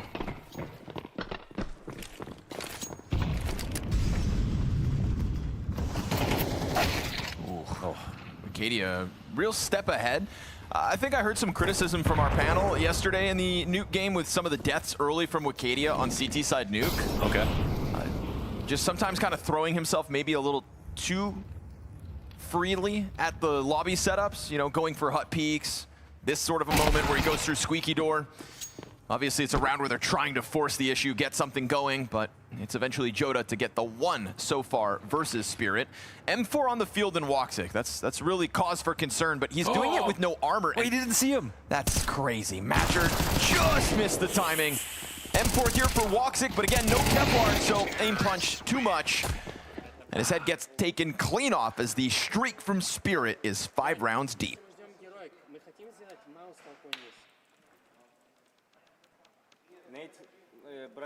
Good clasp on that one.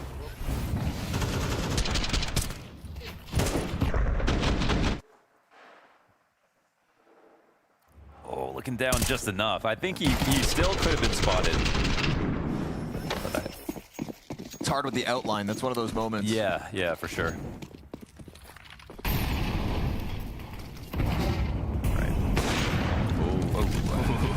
Man. Oh, he literally he heard that nade bouncing and said, "Oh, we get to fight." Easy, as far as Donk's concerned. He won't get himself a second. He's bested by Xantares downstairs, hanging on to 46 health. 2 players on secret, and I love this move from Chopper. Oh, do I love this. Yeah, man. What? As some teammates cross the secret, he goes deep. Oh, Joda back ramp behind box, and Chopper taking time now. Yeah, he goes single. He's waiting for his teammates to go downstairs. But the thing is, Jota's now starting to cover options incidentally. The chance of, I think still he dies, right? Surely he doesn't check his flank here, so. Nice. Okay, that opens up lower once again. Peeking from Xantares, and Wicadia takes Zontigs out. Ooh. Not a bad find, Xantares. Down to the 2-on-2. Definitely makes it interesting. As you mentioned, numbers evened out. We saw some great retakes out of Eternal Fire in trying spots. No kit, though. That's going to cause a bit of a problem. And Wicadia gives way to his position by stepping just for a moment into that fire. So that's 1 vent, you'd assume confirmed. Interesting setup. They will be coming from the ramp as well, so they want to clear this after, and the first kill, that's everything, right? Chopper, again, he's been so good in the last 48 hours. 7-2, trying to keep up alongside Donk and Zontix.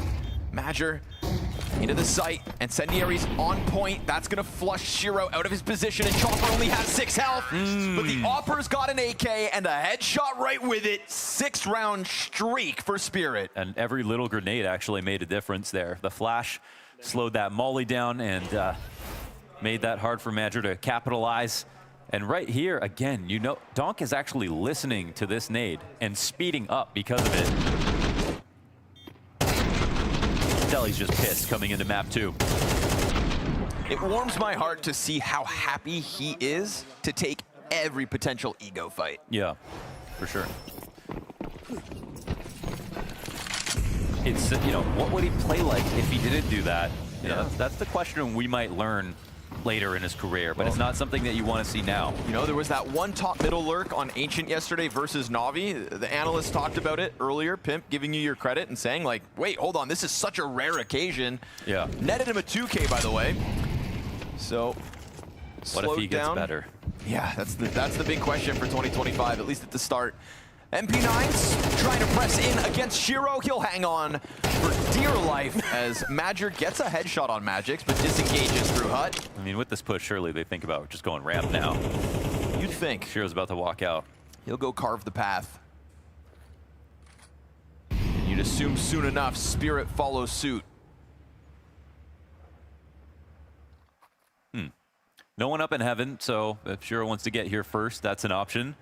But it certainly feels like actually the scarier thing to do, obviously. Easy to say from our perspective. 3 CTs waiting on the A site. Now the bomb starts to go down. And Zontix has been carefully watching the vent this entire time. Xanteras has remained so ready as well for him to just even move an inch. We saw him play passive back lobby last round. You just won't outpatience Zontix, though, will you? No, you got to come peek into him, and we saw that, right? His last death was in lobby when the Hut player swings into him, and he didn't even get a bullet off, kind of caught with his eyes half closed. Bomb has been planted. But he will wait, and he will wait. They're saving around him. They don't clear out Squeaky, and he finally takes his peek. Yep, and rewarded for that patience. You know, Zontix He's does such have a nice that contrast to Dunk. Right? Yes, he is. He has that. He's just a mood about him as well, right? Always, you know, keeps it real in interviews. Will call out questions he doesn't like. Yeah, he speaks very plainly in terms of the way he feels. When asked why he likes train so much, he just said, "Because it's dark and it's raining." Okay, bro. The angles, the bomb sites, utility options. But honestly, the rain. Yeah, he's not wrong. That is a really cool aspect of it being on the new Source engine. I say new. It's like 8 years new. We'll take it. Hey, this feels like Anubis. This does feel like Anubis. Remember when we watched that? Whoa, is that foreshadowing? Remember when we watched that 9-3 half on Anubis launchers and it felt like Spirit were going to blow this best of 5 out of the water? But Connor, that was a CT side start. Oh. Yeah, so they've solved all their problems now. Oh, that's what they would lead you to believe. But also, I'm gonna. The one real point is that Don just looking like he's much better in this game. Here he comes. Okay. Damn, he actually kills the op in the back and Joda gets away. that's such a. I'm so cheesed if I'm Woxic in that situation. It's a why me moment. But you know what? He's holding on trophy. Nobody's walking in this direction, and Spirit are full on lobby control. So if they do this upper hit, there's a chance for him to move forward. And it really doesn't feel like they're going ramp right now. If they were, I think they'd do a better fake upstairs from outside first. Madger's angle. This could very well catch someone off. Love it. Zontix just teases him. Oh. But he doesn't actually come all the way out, so. Incendiary doesn't spread. Hangs onto the corner in the Hut. We go 35 seconds to the clock here. No one clears because no one's up in heaven. Got to be careful of a mini smoke. Lots comes down to Wycadia. Full nade still for Shiro. Wycadia on the door. Time they're taking. Ops posted. Magix misses. Shiro's going to punish him on the fallback. There's the main peak coming out from Xanteras. Does he swing? Site players may need him. It's 2 sets of eyes turned towards Hut. Zontix slips out. Wait, the bomb's bomb going goes down, and it is perfectly timed to get down there. Now, Magix would have spotted that. Xanteras may be thinking he has an element of surprise. It is not the case. It'll be tough for Magix to get into the engagement. So honestly, this is 2v2. Yeah, it still looks very disorganized at the moment. No kit. The T's get into good spots, however. Xanteras nipping at the heels of this retake. Magix has gone for that long road over towards ramp. No kit. He needs to Second catch the one. CT's nowhere to be found, so it was all Xanteras if he could pull off the miracle. The op is too valuable to offer over. That's actually weird if Jota wasn't even planning on going for it. Yeah, I think because he slipped down vent, he thought he did it and they didn't know. Yeah. Right? Magic's only spots it from the background. That's fair enough. But yeah, this one comes down to the wire, and it really is about them stopping the vent drop. I'm actually not seeing the vision right now in some of the rounds on Anubis as well. When things started to get a little bit more ugly on T side. Chopper did reference that there can be a lot of voices going on at the same time, and this is a more pressured matchup than the semifinal. Seems like he's largely got things under control, but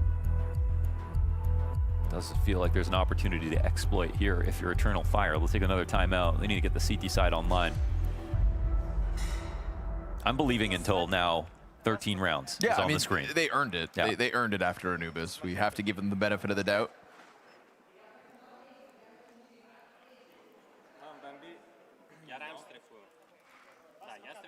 Especially with some of the teams they've toppled on Nuke specifically. Falcons and G2. Yeah, no one having in that spot. Jota having the up, falling back on ramp. There was a lot of opportunities to like get in the middle of that. Only a couple more rounds though to try and better this 2-round CT side, which, again, benefit of the doubt, but in all honesty, this one ain't feeling like enough. Ooh, wow. Shiro gets the timing. Wow, what a timing. They pop open the smoke, they catch Wakadia off. Najir will play the same position as previously, now with just the MP9 sitting top A-site silos. Dangerous time to push, man. Jota's gonna try it. Easy shadow advantage for Shiro, so poor Jota a sitting duck whether he knows it or not. This is a full lobby default. They had the op and squeaky. There is a little outside presence, but they read this round a little wrong. Donk, he's gonna go swinging for the fences as he does. A little crazy. That's a little crazy by Donk. Donk can be crazy. Yeah. He's earned it. 2024 all his. Shiro going to strike Major down from above.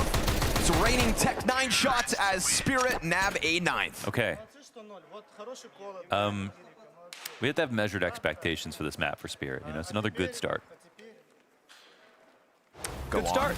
That's it. It's a good start. Just a good start, huh? Some games you look at a scoreline like this and you'd say, well, it's over. We can think about the next map. But for now, it's just a good start. You mean some games like the last one? Like Anubis.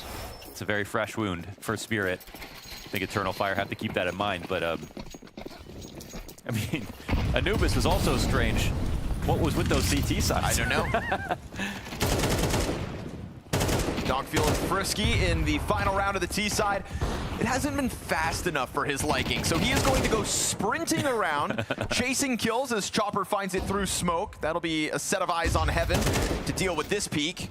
And I mean, just under pressure, I think, is kind of the title I would use for this defensive half of Eternal Fire. Donk is just very clearly angry right now. Under pressure the entire time. Oh my God, Magic didn't see him? Way. Oh, okay, all right. If he walked forward into that, Jota would have been given a gift, but Magic's gonna double down with the headshots. Donk, do you clear it? No. MP9 to the side of the head out of Wakadia.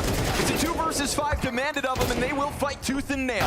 Spirit, they went on fire and never looked in the rear view. Double digits for the 10 rounds straight.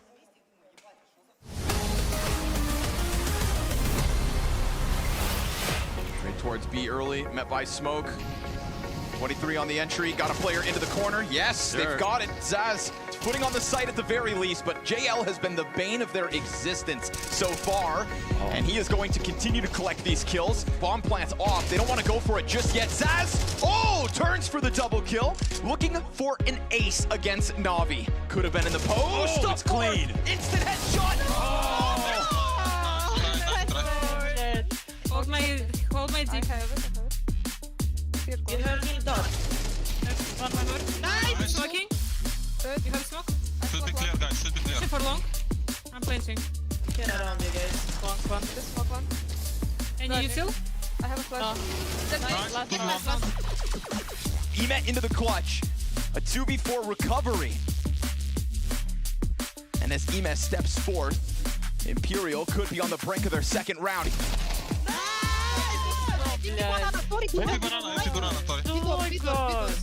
as they come back to it, she's now got a lot of targets to deal with. Let's see if she can handle this. Two retro retaking, two retro. You have to play, you have to play. Go, go, go, take it. This is a great call. They know that there's multiple people trying to take this. Keep it. Nice. No one headshot, no one headshot. JL in with the headshot on the response, looking to hold on to the ramp control, but Anna's got her off kill, then swapping to the Tech 9. And this is where she does her best work. Multiple players of the year, and she goes, maybe? No. No repeat just yet. Delays! Nice try. No way. But I still think Na'Vi can pull off the upset. To protect that $60,000 bounty. We'll see what their T side starts. There was some nice slow calls from Tori throughout that half. B, I'm ready to flash. They smoke a lot. I'm ready to smoke myself. Holy pillar. Flashing, nice. Boom, guys, fight together with us. Swinging, and it's good cover from the Na'Vi players that can see. Wait, you can't push some? Pushing your cave, I'm planting, I think. Just save it, me close long. I'm with you. And as that smoke will soon fade, we'll see whether Na'Vi want to try to take fights off-site. Yeah, they'll try to jump through the BM. Dark, pillar and close wall. Dark, pillar. Neutral wall. Short, short behind you and pillar. I'm holding short. We've got Tori looking for one, but it gets away. Cat will recover. She's got the kit. Now she is going to get back on this. JL's looking for the swing.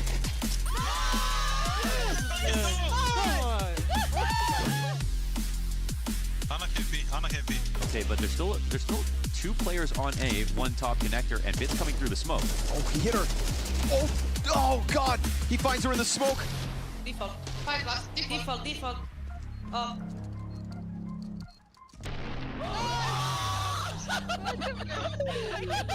Remove his head from the body block.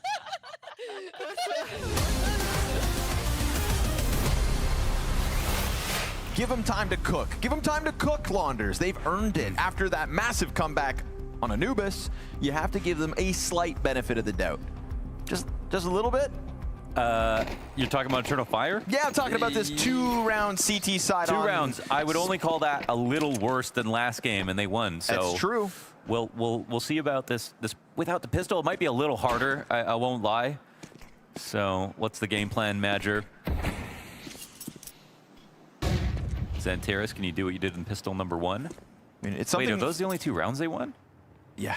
Oh. Pistol and conversion. Okay, let's start there here then. All right, this half. Let's do it. Pistol and conversion. It's good positioning though from the defense. Shiro's gonna clip him. Bomb carrier responds, looking good. Dual Berettas of Magics get Gush down to 10 health. Looking good. Down to 1 HP. Let's see if it matters. Able to jump around. Magic still hanging on for dear life. His 2 teammates opening the double doors. That's a dead body. It's your teammate's dead body. Magic's gonna shut that single door. Xanteris starts to activate off secret. It's looking good. 1 health, 1v4, I think not. And it's a second pistol. And I just want to recall back to the mid-series interview with Magic, because we talk about it when comebacks start, right? It's about first getting rounds to gain confidence to extend the map. And that feels like just filler sometimes that you say before the comeback's actually happening. But Magic even emphasized it in his interview. He said, you start round by round. It will matter as this best of 5 goes on. And then once it clicks in your minds that you've done it enough times, you can start to think about a comeback. Yeah, I think it's actually a very common concept, or a common thought. I think Nafny once said it after a comeback. Was it Rio Major, maybe? And he said, I didn't even realize how much we were down. Ooh, that's a big find. Yeah, Shiro's. So probably going to get mollied here, if not just hard cleared. Wicadia. Wait, that flash went down the steps. Yeah. Something of a close call. Yeah, just to say, the word comeback is not being thrown around in Eternal Fire's team speak right now. Yeah, you never hear people think or say it's a massive comeback and like we thought about it every single round. No, it's always, oh, we just went 1 round at a time. And then eventually, playing our best CS, round in, round out, the score is closer. So I think it's one thing to say it. Eternal Fire showed that they can do it. Their head was in the game, man, and Spirits wasn't.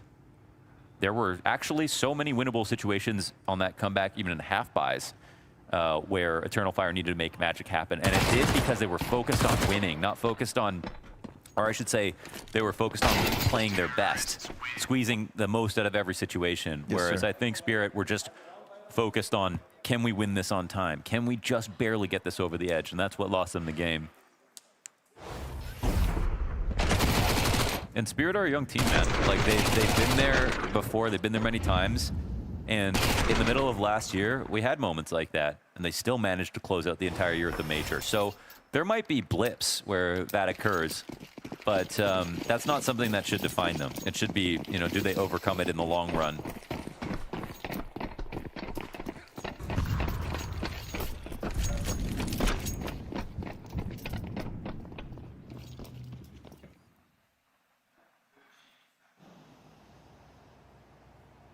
Interesting stack here. Let's see if they go forward fully with the secret push. Chopper will get cut down. Does Xanteras take 3 more here? They're looking to attack him. He's got support behind him. That's the key to every good fight. Bring friends. Donk finally able to strike 1 down. There's actually a lot of damage on the field, all things considered. And Careful Magic's, with the 5-7, man. Yeah, right. He has slipped into the perfect spot.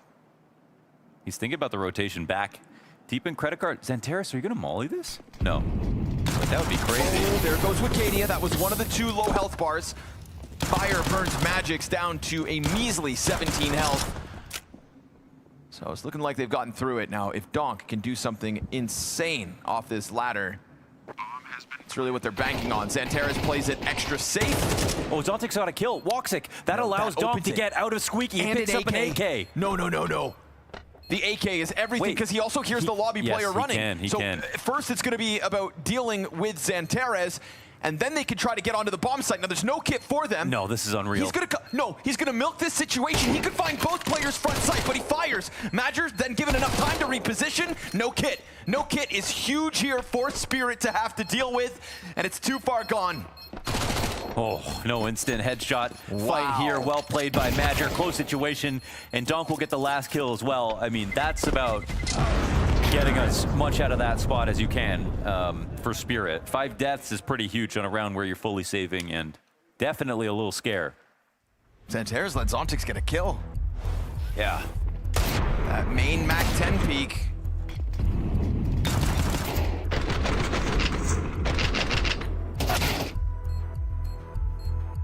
The Mac 10 shoulder peaks.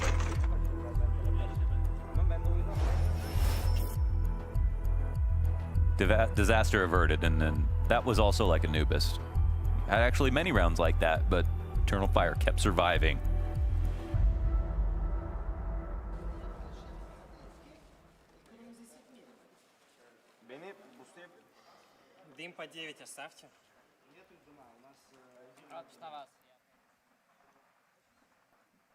You can tell by the way Donk was playing that first half, he's pissed.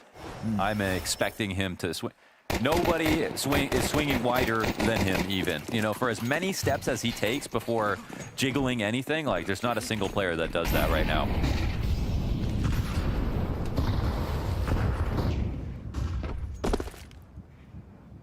He's like the one professional player who I think, if you told me he just unbound his walk key, I think he'd still do all right. Yeah, welcome back, Art.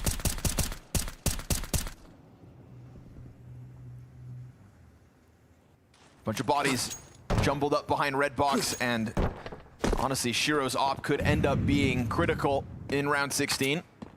At the moment, he's a little more passive, though, letting them get towards him if they choose to. Angled smoke wall. Garage a real possibility, but they are indeed sending a player in secret. Almost Woxic. What? Oh!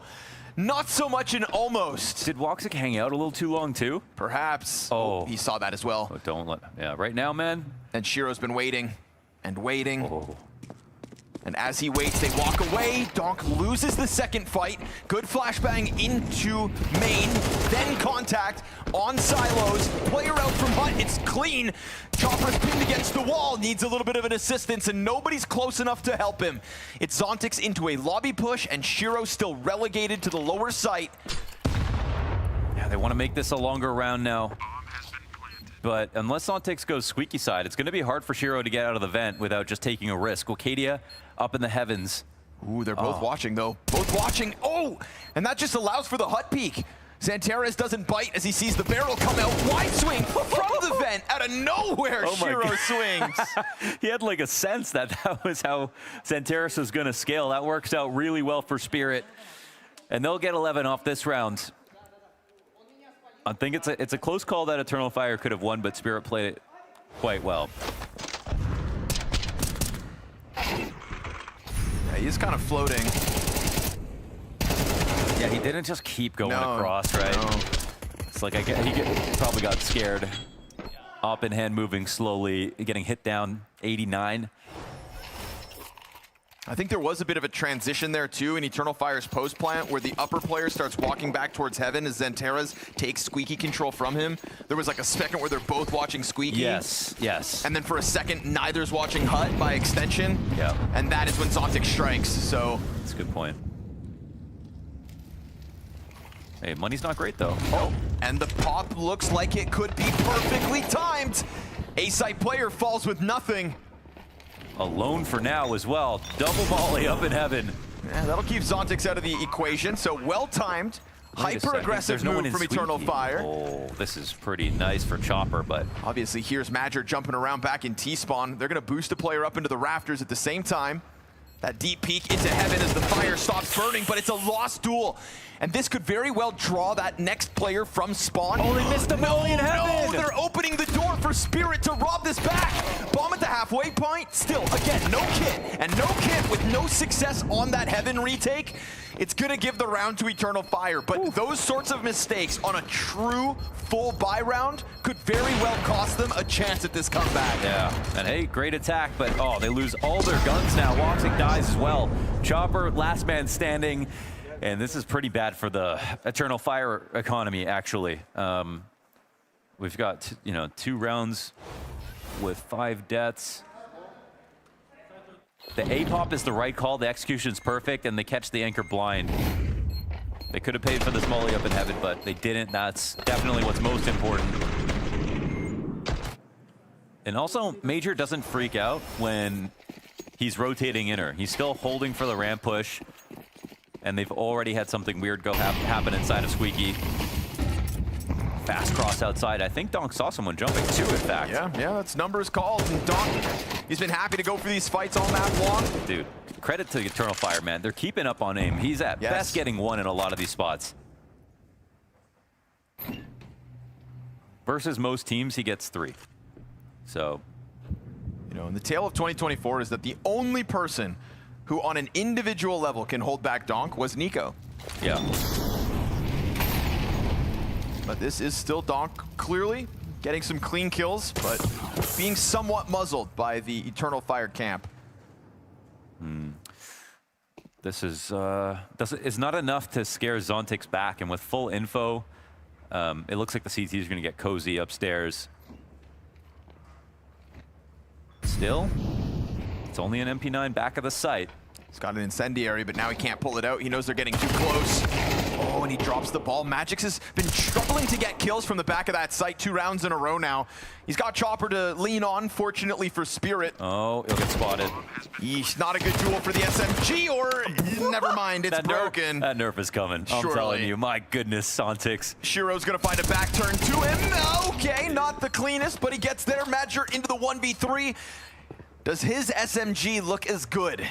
You've got 2 players already out in heaven. No kits. He's going to announce his position.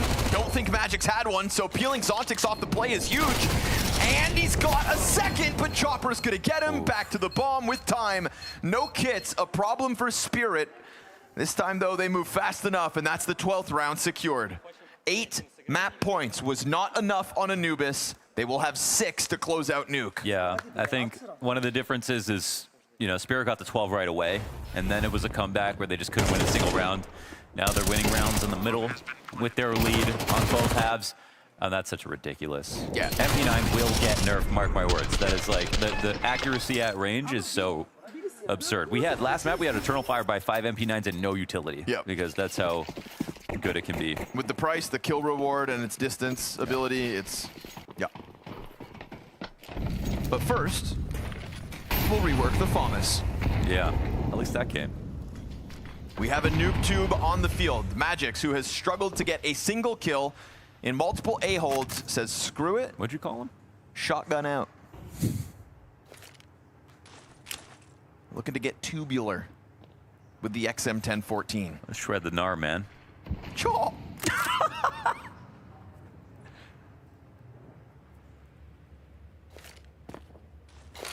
They hit this A side, dude. I'm gonna get gnarly. And I'm ready for it, because I know he can. Magix loves a little shoddy clip. You know, if your aim's betraying you, just shoot pellets.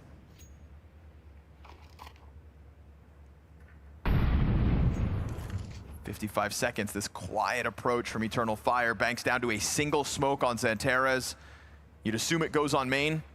If they announce themselves at all, they actually just walk forward. Xantares dead. Clean up from Donk. And the shotgun looking for the close. They didn't find him. Eats the flashbang, and that just lets him set his trap even more so. One map point needed by Team Spirit here on Nuke. That T-side felt so dominant that the comeback impossible. This series tied at one map a pop. Yeah, no bounce back permitted this time around for Eternal Fire. Spirit stamping out that spark, and after what was a commanding T-side, they equalized this grand final at one map apiece. This is what Anubis felt like up until the point EF came back. You know, a game with no nerve, a game where there was only one team on the server, and a game where Spirit were dominating. Not from the get-go, you know, because they did lose the couple of pistols we saw in this game, but apart from that, it was Spirit all over it. EF, they tried to resemble the comeback, never really got any close. This was a great bounce back for Team Spirit. Just putting them in the dirt when they had the advantage. That's what Spirit wanted to do on Anubis. Things got a little bit too loose, a little bit less disciplined than Holly would have wanted. So hopefully he was able to call them between map and 1 and 2 and He must have been yelling. Guys, like, they locked in. We need to lock in harder. Yeah, and I think they did that valiantly. Let's talk about the bounce back from Spirit. Obviously, you touched upon the fact that Eternal Fire, you know, winning both pistols. We'll dive into that in a moment. But rounds 3 and 4, how were they answering back to Eternal Fire? This kind of felt like a simplistic approach in some ways. We had Spirit just hitting the A bomb site with some nice just executes, or at ramp actually as well. I mean, it was kind of just like group mentality for both these rounds, really. It was overall what Spirit were kind of showing in the early stages of this game was just that if they just run at you, as they did with round 4 just on A, round 3 at ramp, like it's the firepower really carried them in these kinds of moments. And I was kind of wondering, are they just going to keep doing that? Are they just going to have these like really fast plays or anything like that? But then they changed up, and that's where Spirit actually showed we did work on some stuff in the offseason. We're not just a death ball mentality type of team anymore. One of the things we also saw in these clips was that whenever EF were trying to make a push on the CT side, whenever they're trying to regain map control, we saw in the first round where Jota gets a double kill on ramp, then someone is trying to push hot, EF would always be punished by that. There will always be a Spirit player in position to punish any sort of aggression coming to take away map control, sort of. So it felt like EF were trying to, I guess, disrupt, disturb, whatever, trying to change the tide of the game a little bit, but all those aggressive moves that work so well on Anubis, Xantares in middle, you name it, they were just straight up punished here on Nuke. Yeah, so Mario, tell me how, you know, Spirit kind of had to adapt things, had to move on this round number 8 example.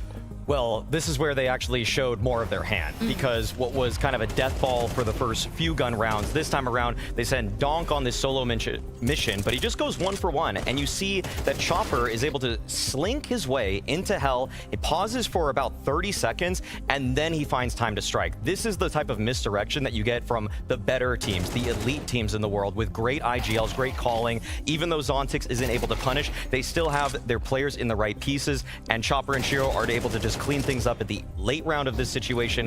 Good utility from Chopper, by the way, to slow Madra's approach in this post plant.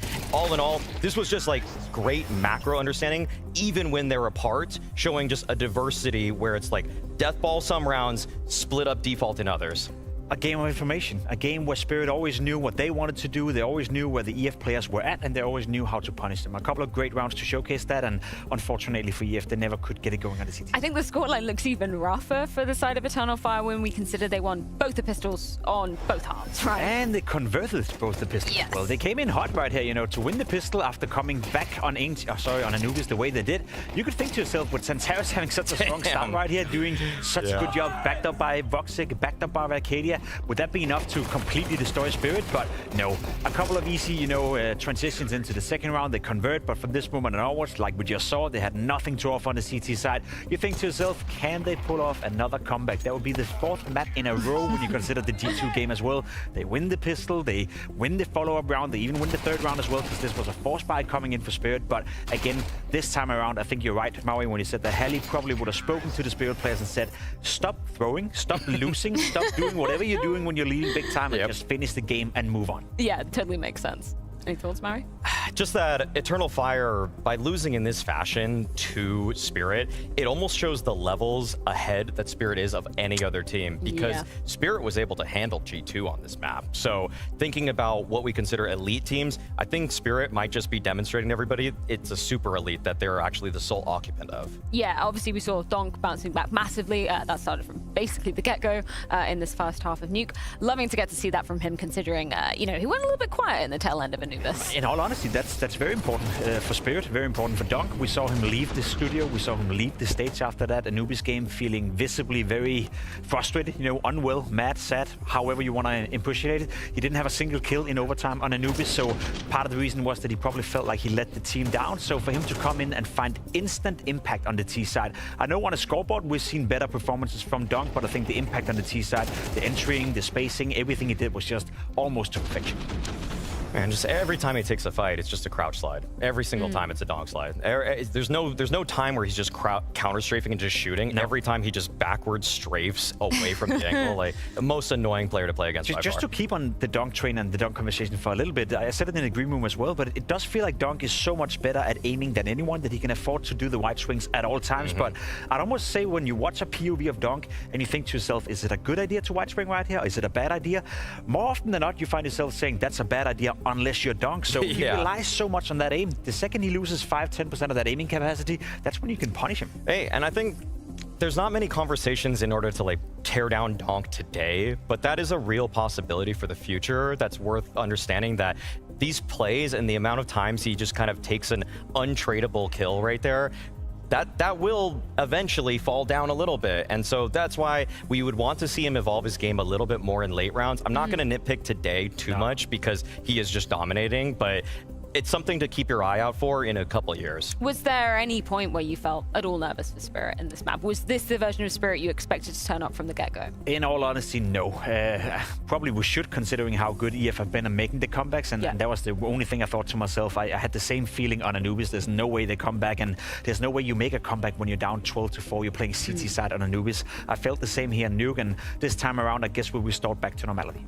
Yeah, any thoughts, Mari? This is exactly just what they should have done. Yeah. So good for EF to win that one map of Anubis. I feel like this series could have felt like a total slaughter if they just fell down when they were down 12-4. Definitely. But they are going to still believe, because I mean, I don't think Nuke really was their best map last season. So I think that the great thing about EF is that they still hold the fire. See, that's a good point. You're now heading into what essentially is a best of 3. It's 1-1. I know Spirit have looked like the better team. They felt like the better team. They probably should have won Anubis. They won Nuke, but essentially it's a best of 3 and it starts now. Yeah, and Dust 2 does away on the other side of this break. Now, one map apiece. Spirit equalize the scoreline in this grand final. We're going to be diving into map number 3 in just a few minutes.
Oh yes, so much to be excited about as we move on forward in the 2025 season, not least because the Austin Major officially announced the time when you can be getting your tickets. If you sign up for pre-sale, that will be February 11th. General sale going on sale on February 12th. Kind of close to Valentine's Day, so if you've got a girl or guy that you're with, that's probably the best present you could gift them. No, but yes, give it to yourself. Yeah, you would. I tried, didn't work out. So here we are. Well, how do we end up talking about your relationship status? Back to NA for a major though. I mean, Maui, of course, you are extra excited about this. What has it been? Finally. 7 years since Boston, since we had an NA team lift the trophy. Oh my gosh. Can it happen again? Can it happen again? Oh my goodness. I mean, I'm dreaming and I woke up. Okay, all right. Yeah, that's about it. Yeah, I can think for a split second. Maybe you get a team at the tournament if you're lucky. One team. One team. One team. I mean, they have to be there. They literally have to be there, right? Have any of you guys been to Austin before? Never actually, but I heard good stuff about it. Yeah, I went last year. Very interesting place. How's the very weather? fun. Weather is amazing. You can canoe on the river, like literally through the city. It's amazing. Wow. So much karaoke, Maui. Oh my. I can't even explain Let's how much go. karaoke. Let's Say go. less. Yeah, very exciting indeed. Barbecue? Lots of barbecue. Hell yeah. Lots of barbecue. I think the promo does a very good job of really describing the city. There's a hell of a lot of stuff going down there. But back to the task at hand, of course, it is Spirit taking on Eternal Fire, and we do have Zontix for a mid-series checkup. Spirit come back into it on Nuke, and they look oh so dominant. But I'm going to start looking at Anubis, because you looked dominant on Anubis as well, and it slipped away. Was that a frustrating one? Was it one that you understood why it went wrong? Of course, you don't want to lose a map in grand final like that, but we understood that we have everything under control and we understand how they play. It was 12-4, I think. Yeah. And yeah, we kind of lost way too much dumb rounds, and we should have won, but we didn't. So it's 1-1 right now. But we understand that we know how to play and everything works, so we just have to chill. Chill and do what you guys do best. And on Dust 2, you have not dropped many rounds. You were like 13-4 against Fnatic, 13-3 against Heroic. You've had dominant performances, right? Any worries at all about Dust 2? No, it just comes to how we will play, because we have a great game plan, we know how to play, and we just have to perform. And when we lose some rounds, some dumb rounds, we don't have to tilt, because in the end we can lose even 12-4. I love how Zontix says when we lose some dumb rounds. Not if we lose some dumb rounds, we know how to bounce back. But either way, Dust 2 does away. Spirit have chosen to be starting on the CT side of things. What does that tell us about how they're going to be approaching this map? Well, I feel like they're more or less just at the mercy of whatever crazy game plan Eternal Fire comes up with, because we've seen them play in a couple different ways at the Bounty, where EF will just hammer B 4 or 5 times in a row. Are Spirit going to make the adjustment? And I've also seen EF just hammer long, like 5 of the T rounds for gun rounds for on another team. So like, it's really just up to Spirit to adapt. They got to recognize what Eternal Fire is doing and then say, that's where we send Donk, because that's what Donk is so great at on this map. He moves wherever he feels like he needs to be. It's what won him the major finals against FaZe, and I have no doubt that he's going to be in that same sort of sense here against EF. Yeah, it's another big test, obviously, for EF, and I think this is where I guess the difference in terms of map pool also comes into play. For EF to pick Dust 2, I was a little bit surprised. I get why they play the map at a higher level, and probably Magic have been looking into Spirit and thinking maybe there's ways we can try to exploit them. Maybe we know how to avoid Donk or how to punish Hero when he's just posted on an angle. But overall, I would argue that Spirit perhaps is the best team in the world on the very specific map of Dust 2. So going into a third map here in a series that is already tied up 1-1 on what is potentially the best map out of all of them for Spirit, that's a tough task ahead of you right here if you're EF. I'm so excited to see the potential duels we're going to be getting between Xantaras and Donk as well. We just saw Xantaras warming up there. I'm glad that we've seen them both hit heights so far in this grand final and hopefully go head-to-head here. I mean, if Xantaras can emulate what Ema did a little bit yesterday, that's kind of the recipe that Eternal Fire need. So we'll see if he's able to kind of like instill that sort of game plan, that sort of individual flair that he had. And I know Xantaras can do it in terms of skill. It's just about putting himself in the right place at the right time. To me, it's Voxic versus Shiro as well. I think Shiro is a very passive defensive opera on Dust 2. Voxic, go out there, be aggressive, be disruptive, and give yourself a chance of winning. Thank you so much, gentlemen, for your thoughts. It is time to be diving on into Dust 2. A little bit of aggressive opping, Wanderers. That's what Pimp wants. What do you want today in this third map? I mean, when we saw it in Anubis, double op was actually huge for the comeback for Eternal Fire. It was a nice change-up that Magic called, and I think that brought them the ability to create new situations with similar setups. They burned a lot of time off the clock for Spirit. I think Spirit crumbled under the fact that their game plan could no longer adapt to that, and Dust 2 is another map where you can have 2 ops and make it work. So, last map, 2 pistols won for Eternal Fire, and they still got destroyed. We're trying to find out if Spirit are back in form or if this is going to be a struggle. It starts with Donk. And it ends with Donk. Ace? No. Triple kill out of Donk, and Shiro takes his place. We saw that phenomenal 4K USP moment yesterday on Dust 2 from Donk. And, you know, the desk just highlighted it, right? Donk's going to go around doing what he wants, where he wants, when he wants. And he was trying to do that on Nuke.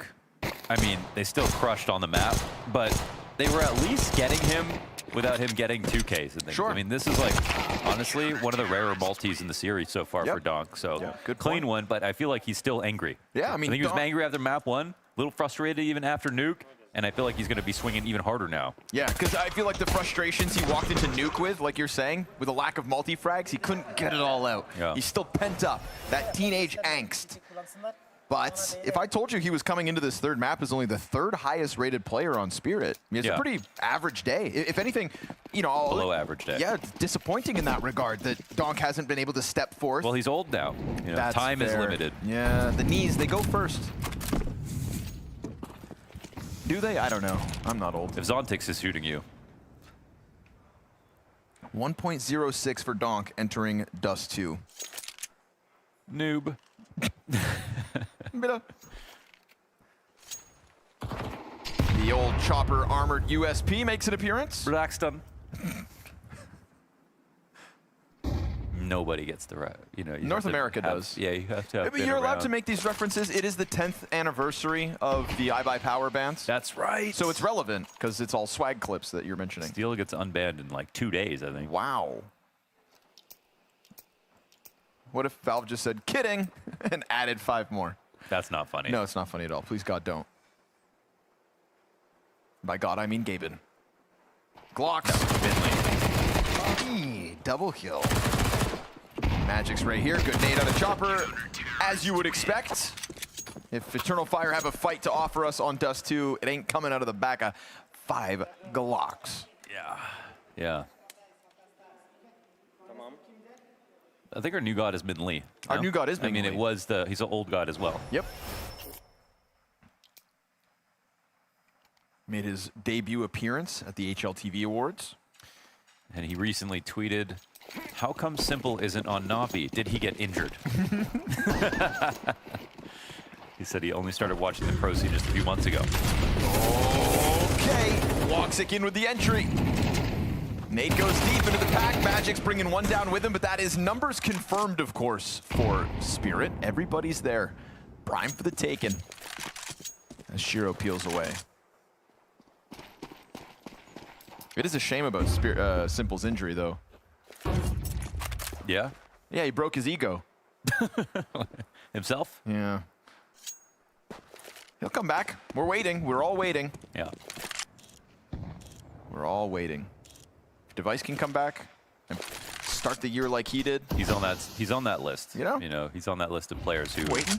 You give them as much time as they ask for because they are, you know, they're like 4 in a million, basically. There's not that many.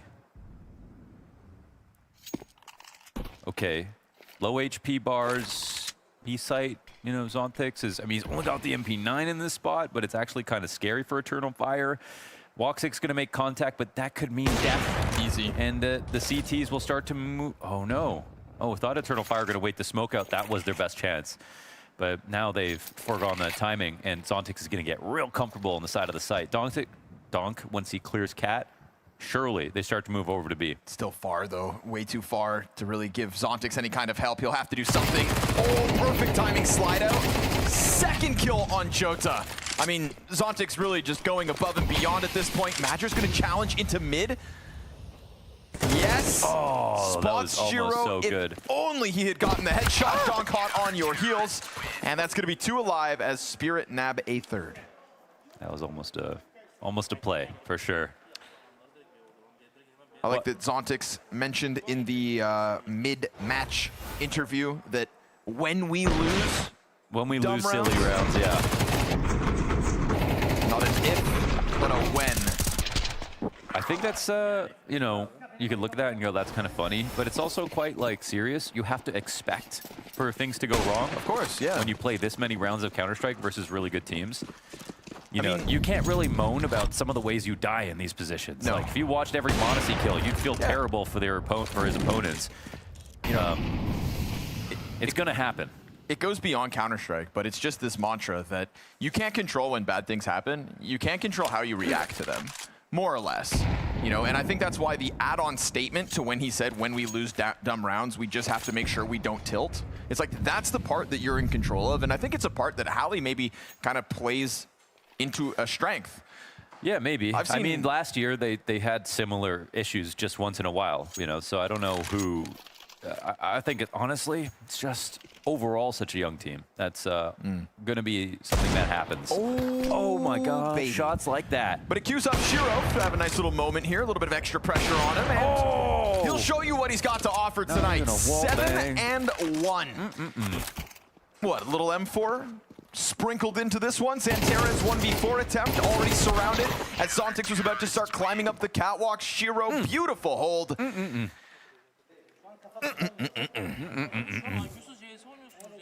wallbang on that flick. Just the sleeve sticking out. And it started with him too.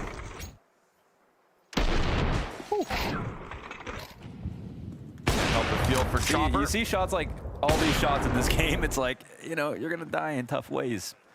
Playing Counter-Strike at this level, that's just what it is.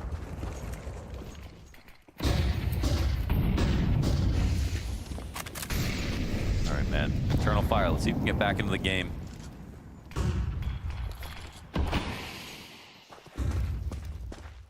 They've been competitive in one half of this match so far.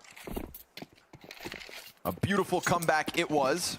Can't take anything away from them, but obviously Nuke leaves a bad taste in their mouth. Yeah, I mean, it'll really only matter if they actually pull the series out with it, so. Flashes over to CT's inside of the pit. Nice second volley of flash. It looked like Donk was trying to get himself into an engagement. Magix is gonna serve up the distraction. Let's see if Donk can be banked on after. Molly, I mean, doesn't spread.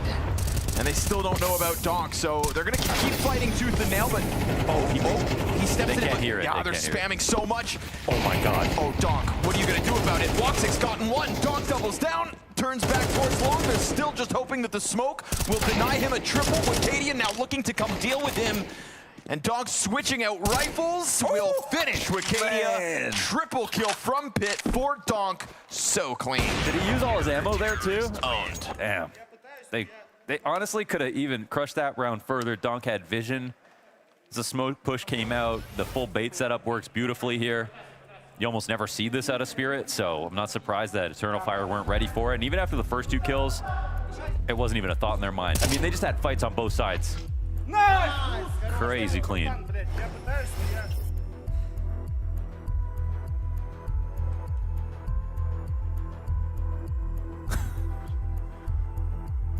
What do hand warmers smell like? Only Madger knows the answer to that question. Hope. It says breathe strip. I'm still surprised that in Counter-Strike we haven't gotten into the whole sniffing salts thing like traditional sports. This is not a thing that was going to happen. I think maybe it might. It's just something you brought up like 2 days ago. Yep, I did. And wondered why no one's talking about it. Yeah, and now I'm introducing it to the cultural zeitgeist. Okay. Fair enough. This is the biggest platform you could bring an idea into. Yes, it is. This is how we'll get the MP9 nerf. This is how we'll bring bath salts. Just imagine into Counter-Strike. Yeah, let's leave that one on the kitchen counter. And maybe have a zombies mode. No, I'll pass. With bath salts. I'm just thinking, you know, that's Connor's idea. Shiro into a 1v3, reaches for the salts, pulls it out on a major stage. Come on. Think of the I've already branding exposed the opportunities. scene once for PEDs. They don't count. It's don't just make salt. me do it again by accident.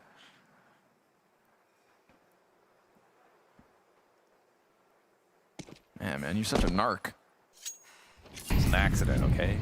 Sorry, Semphis. Sorry, Corey. Walking away from this one, Spirit content to lean back on this classic Chopper Magic's A setup. Always there with a flash in hand for the palm tree. Donk hears utility and thinks, okay, let's fight. His flash finds all 3 players. And then they start to run this one down. Oh, we go. Wow. Shiro, I mean, he didn't see much, but he saw enough. And Donk ready to hold back. He doesn't get the kill towards tunnels. Zontix will, and it's the window push that leaks 2 Eternal Fire players into a bomb site. They're in business. It's going to be, what, 2 tunnels retake? 3? Really? Interesting. Okay, 2. They're splitting up. Yeah, got to hold for the push. And Shiro's 10-1 on the SOP, just waiting for the pressure to come down through tunnels. Incendiary here for Woxic, right? Chopper's got it. He's going to chuck it out for Woxic is not aware sure. of this. Oh my god, be careful. Fire's coming at him. He's got to give up this position, so easy pickup here for Chopper as he continues to keep those headshots clean. Can't transition in the spray down from Joda, so bomb plants and some entries, but a 6th consecutive for Spirit. This could have been Spirit with one of the most dominant, you know, well, best of 5 grand final since the last one they played against Eternal Fire, but because of that hump comeback, we had some more hope in the second map, but now start to wonder. How long does that hope last?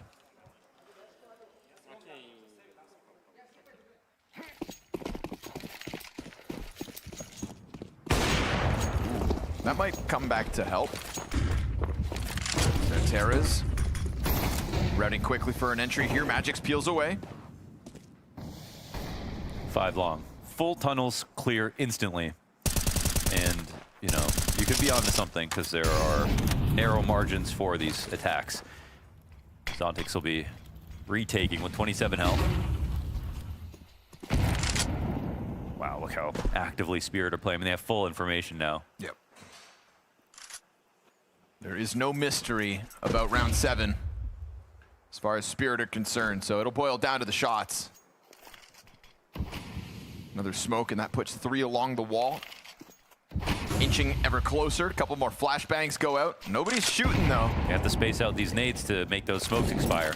You know, Eternal Fire is still thinking they've got the element of surprise. 50 seconds. Why is there so much utility? Because every single Spirit player is here. Yeah, and they know damn well what you're up to. That grenade goes deep. There's always the possibility of a Magic's challenge from sight. Donk keeping his head down. Magix falls back. Chopper burns 1 alive. And Wicadia, the only player to start to get this going. It's man advantage set up. Shiro, beautiful wallbang. And again, Donk has just kept his head down. The element of the surprise. No kill here for Donk, so. It's going to be Woxic versus Shiro on this smoke. 25 seconds remain. Donk slipping outwards. Missed shot from Shiro. That draws Woxic into the action. He knows about Madger, who does have the He's bomb. going to go towards B. Donk's going to probably just jump down right after him. Yeah, going to give him the chase. Can he get into the window in time? I don't think so. Oh, we're in the head, too. Spinal tap to the back, and Eternal Fire go running for the hills. Little did they know that Spirit knew the entire time. The hills have eyes. Oh. This is like a perfect example of how Spirit are more than aim. They end up losing some of their kills here, but the protocols to slow down the long attack is beautiful. The initial setup where they re-cleared tunnels just to have clairvoyance about the map nice and early, like they literally spaced everything out to, you know, in an idyllic fashion. There was no possible way they could have squeezed more out of that. Zero missed 1 shot this game. It was that round. And he's still 12-1. Oh, they're not clearing. Not again. Double kill made easy. Shiro's gonna snap it up. Deeg's out. And it's just the scout to swing it. All right, good flashbang. Patience pays off there. They don't just force the issue. Chopper and Zontix versus Woxic and Madger. Oh, even these flashes help. Yep. Just allows for the climb up, uninterrupted. And they're going to look to trade off the top of ramp to the T's, anticipate the peak again. Donk did it to the man. Chopper almost finishing it, but good trade protocols, good reactions, good team spirit. I mean, good team spirit, man. Just faster, just better in the right position at the right time. Better, faster, stronger. Yeah. Sneakier. Yeah, man. A couple of times I forgot about Donk. I mean, someone's got to clear it, I guess.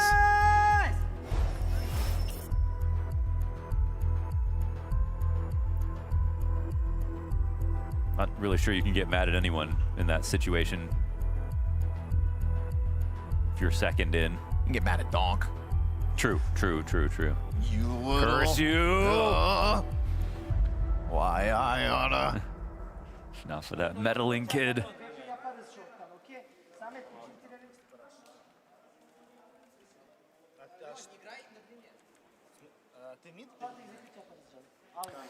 For those wondering what it felt like to be in the Astralis era watching Counter-Strike games. Yeah. This is kind of how it felt. Wow.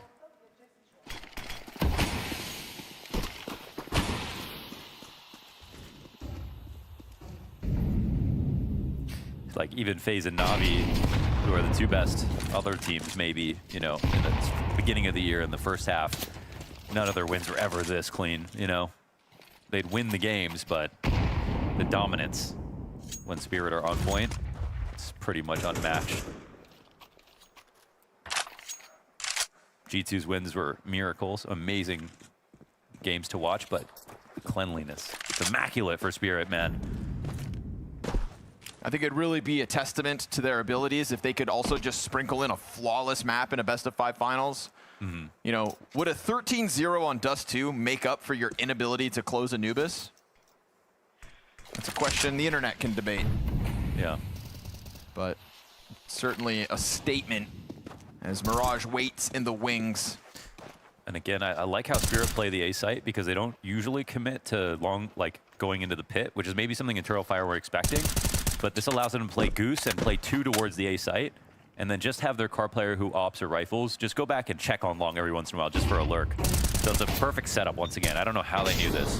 Donk chucks out the last flash, finds them exposed, and Chopper's got himself the double kill. Nicely done from him. He's low HP, but with the fresh magazine, not able to go one better. So 2 versus 3. Okay.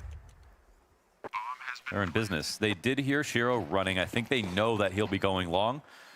And oh, that's a quality grenade out of Zontic. Let's see if it helps him out. Xanteris, obviously the headshot machine. Giving himself the best chance at straight up winning the duel, especially with Woxic layered up on the same angle. But, you know, Zontic, sometimes he just takes his sweet time. And so the T's peek into him. He is so patient.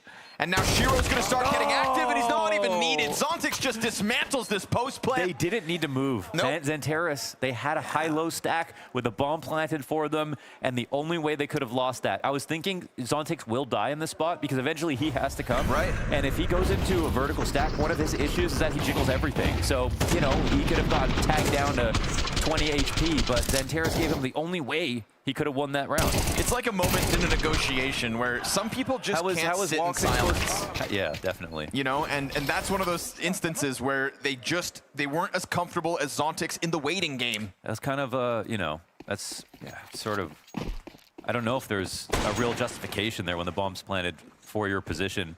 There's no way for Woxic to help him in that spot. There's no way for Shiro to help Zontic either. They were both tucked in. Shiro was taking his sweet time, worried that they wouldn't both be there. Zontic. He's been great. Calm in the rain.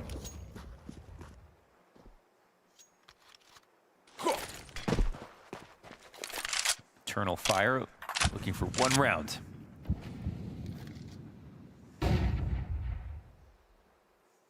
B-split oncoming. They know that the op was here, and I'm not sure if door was smoked yet. So, oh, this is key timing for Donk, because Eternal Fire are like, okay, we know Shiro was over there. They want to try. Oh man, it's a decent grenade. Could have been but worse. They want to take advantage of the fact that Shiro last shot off Cat. No rotations thus far.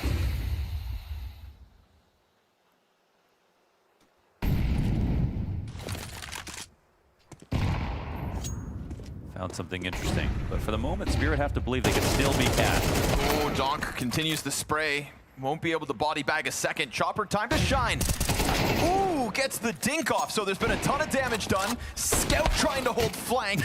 It's a nice commitment from Woxic to drop Shiro at the least. 2v2, you got to win this one, Eternal Fire. You have to. Joda is low. Looking to hang on. He'll keep himself tucked in under window on that 11 health. Wicadia here along the wall. There's a flash on Zontix. That one flash to most likely get them through the door if they throw it at all. Zontix just going to walk in, gets put down with ease, and Magix goes silently.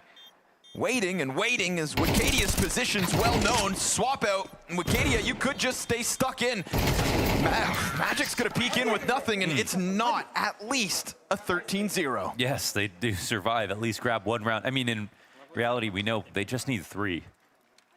And then we can talk about the second half. But jokes aside, another good entry round out of Jota, going to the window. It's not the first time he's done that.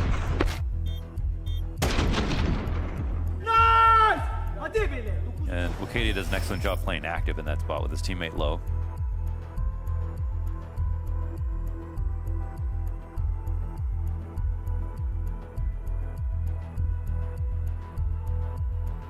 Mid B is successful because they go dunk 1 for 1, and the flash to assist Jota was perfectly timed as he got into the window. Yes. So yes, Chopper was even lucky to get a dink. Very clean. Now, you brought it up on Nuke where Molly smokes, flashes, grenades, attack. You just said every nade. He's just play-by-playing what he's buying. Utility, communication, crosshair placement. His sternness caught me off. Here we go into the lower tunnel. Chopper and Dong. Yeah, Xanteras just Not gets even a bullet deleted, out. dude. Xanteras is now 4 and 11. Right down there with Madger. Magic's 5-7. Woxic's position will be found out, but that's fine because your pistol player goes into an AK. And he's out of there. And so I'll say it again. At least it's not 13-0. At least it's not getting egged, as they say in Denmark.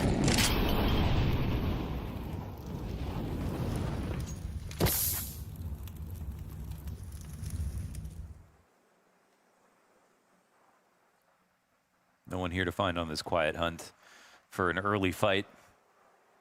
Just a good old MP9 long A duel. Yeah, let's see him win this one. He would, man. Obviously just spotting it and then jumping into the cross commit. Shiro up above him. Ooh, beautiful shot comes out from Jota, and make this real. You've got a player down exposed. Nice patience from Zontix, as we have already highlighted, and then Donk won't waste any further time. A headshot to close this. They lost 1 round and called the timeout, and then won the next one. Without a coach here. Without a coach. That was classy. That was a classy little high five, wasn't it? Yeah. Let's replay that. That was cool. It was like oddly satisfying.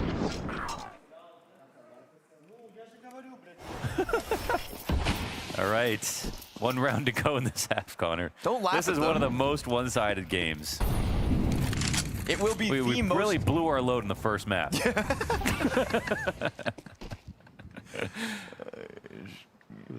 Give me a bit more time. We can get back on track. 10-1 up. Of course it's not going flat, dude. Sees 1 nade, bro. 1 nade, all he needs to see. Full commit to the spray down, calls it out, taps him out. And maybe it's Eternal Fire who should tap out of this one. Already flanked is Xanteras. He's going to be ending the half 5 and 12. Team Spirit have kept Eternal Fire at bay for nearly 2 maps in a row now.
glimpse at what Donk had to offer here in the final round of the half. Shooting off as he saw that nade come out, commits to it blind, finishes off Woxic.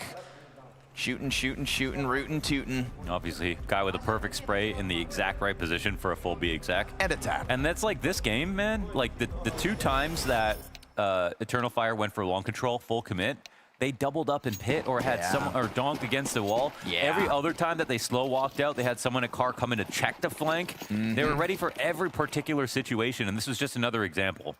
It felt a lot like the CT side back on Anubis, where I felt like the proactivity from Team Spirit showed us they were ready. I don't even know how they, Dust 2 can be so, spawn-based, but Spirit made that look like they influenced them out of spawn. Mind games. Donk 18 and 5. Having the best map of the series yet. How's he doing that with a Glock? He can do it with whatever he wants. Dude. Hey, dude. I mean, give me a break. I actually just feel bad for Madger. Pistol here going to be critical for Eternal Fire's hopes of making a comeback. Actually, I don't even use. I'm not going to use the word comeback for making it close. Again, that conversation about every round matters to try and get your head into the next map. Mirage is what's waiting for us. CT's on a good recovery, considering all the damage that was done on long. Eternal Fire just got to catch him out on the cross, and oh man, I feel like Spirit just kind of threw that. Yeah, I mean, they missed more shots. That was actually good from Eternal Fire aim-wise. It was a lot of progress that Spirit made, but they held their ground on the site. That's the most important part. Took out Donk after all of this, too.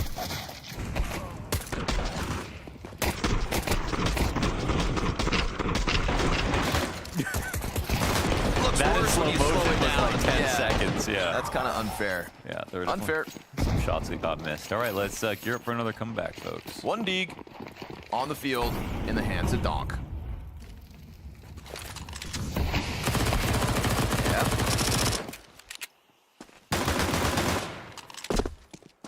It's a lot of bullets.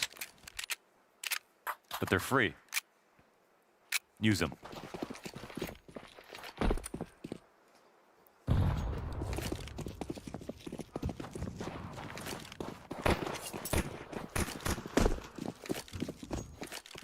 Donk just listening to the crowd.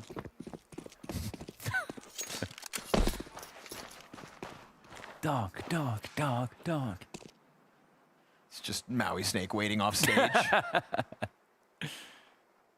you go, Santeras. Get a few freebies, my friend. You've earned them after the beating that was put forth in the first half of map 3 of a best of 5 grand finals. So you earn them if you top frag, you earn them if you don't frag? Yeah, you just earn them if you're Everyone Santeras. deserves ecos. He's put in a lot of work over the years. Yeah, true. So he can have some. Right. My small mind was thinking in the context of the game, but yeah, even in the context of this tournament, he's put in work. Zoom out, Launders. Nice shot, but why me, says Magix. I don't know, man. Hee hee. Luck of the draw, Magix. Luck of the draw.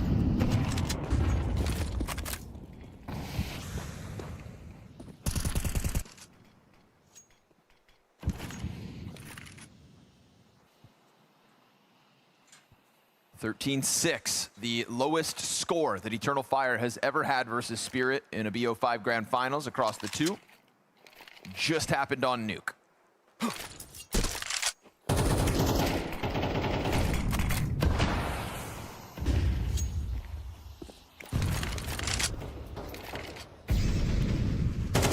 Chopper loves a good B hit, but they're not super careful about this. Donk looking for the jump up timing.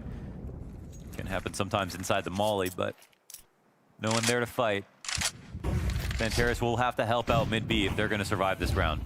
We said Donk had some pent-up aggression. Well, they just don't have the guns to stop this attack, man. And Santeras full committed to the A site. This is not looking great for Eternal Fire. MP9s though. MP9s in one flash. Yeah, that's true. Back turn from Madger, flashes over. Donk instant headshot. Good damage out from Car into middle, but not nearly enough to obviously stop the hit. It was more so about stopping tunnels and hoping the CT players could deal with your mid pressure. You can only rest in that position if you've got kills, maybe, but they didn't have any movement across mid doors, so Spirit just had too much info to make the bad decision. of going A. And yeah, two MP9s on that side. In that case, you might as well just all be stacking A and just carry him forward. But this was just kind of throwing something at the wall, see what works for Eternal Fire. At least they keep their good guns to next round.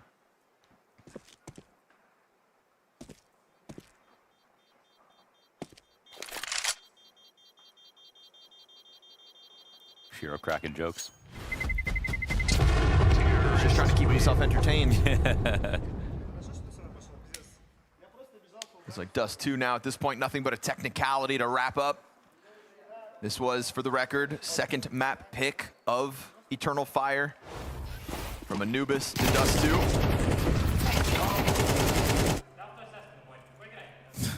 I'm really loving these camera angles. Yeah. You know, Sponge had a great tweet It looks about different when you're standing behind someone 100%. Yeah, and it's just a great reminder for people who are coming in as well. I mean, how many times do you have to explain to a friend that players can't see X-rays? True. So show us the POVs. It almost feels unbelievable to think that, you know, at this level with how consistently close by everyone is behind a wall. I mean, and all of our perceptions of the game are so warped because majority of our time spent playing with X-ray on, or watching rather. Oh yeah, you play with X-ray. I don't know. That's that really was interesting. God damn it. Self-report. You know, catch me. Oh. Woxic. Not the shot right now you want just to miss. You can't. Just right now you can't miss. Unfortunately, no. They just don't have that bandwidth.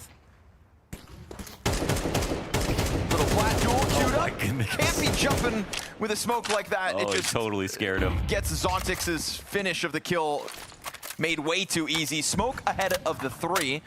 And once again, Xantares there's a lot of responsibility on him to make a play happen, because if this is going to be a B hit, and it is, they need to get organized fast. Magix is holding this. How long will he hold it, though? Long enough.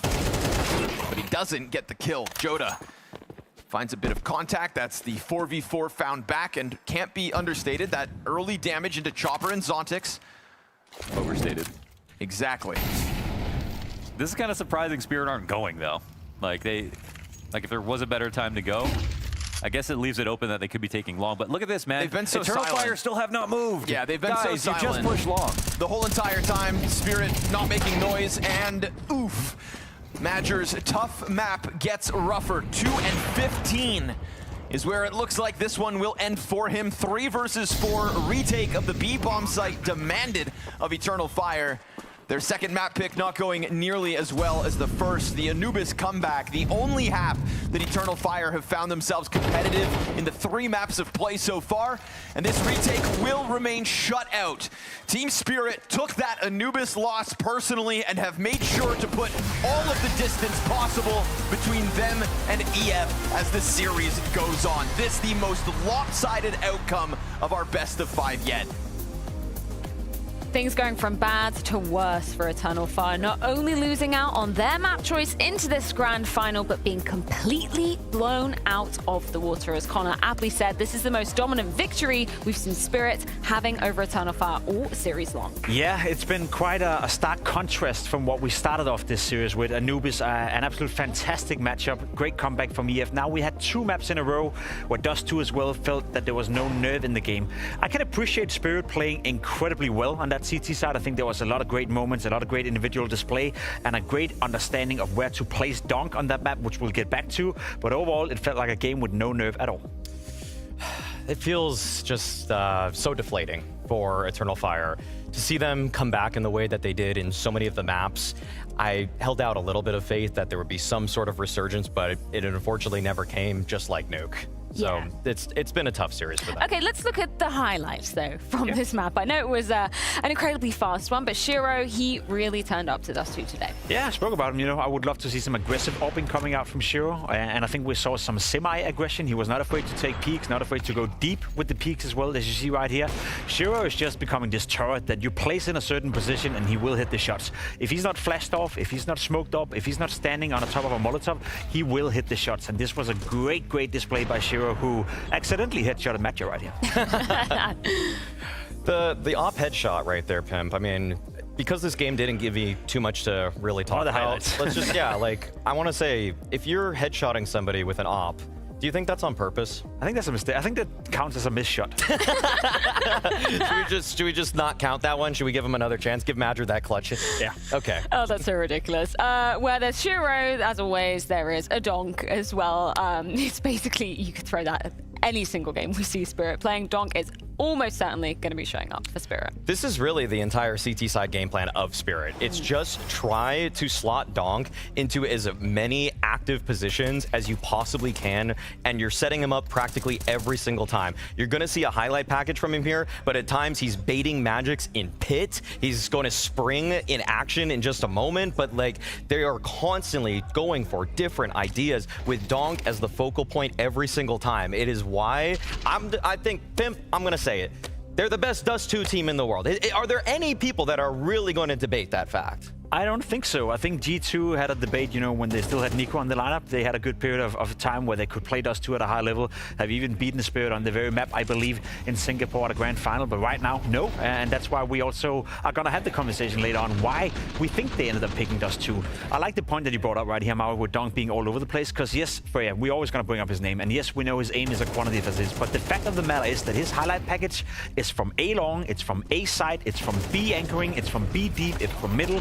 It's all over the map. If you look at a heat map from where Donk got his kill in this game, it's spread all over the place. And I love that. I love that they give him so much, I guess, respect. And they give him, you know, the entirety of the CT game plan is just about where do we place Donk now? And I guess it's Chopper calling him around. They give him all the tools to succeed. In lower, it's Chopper taking first contact, and then Donk swings off of him.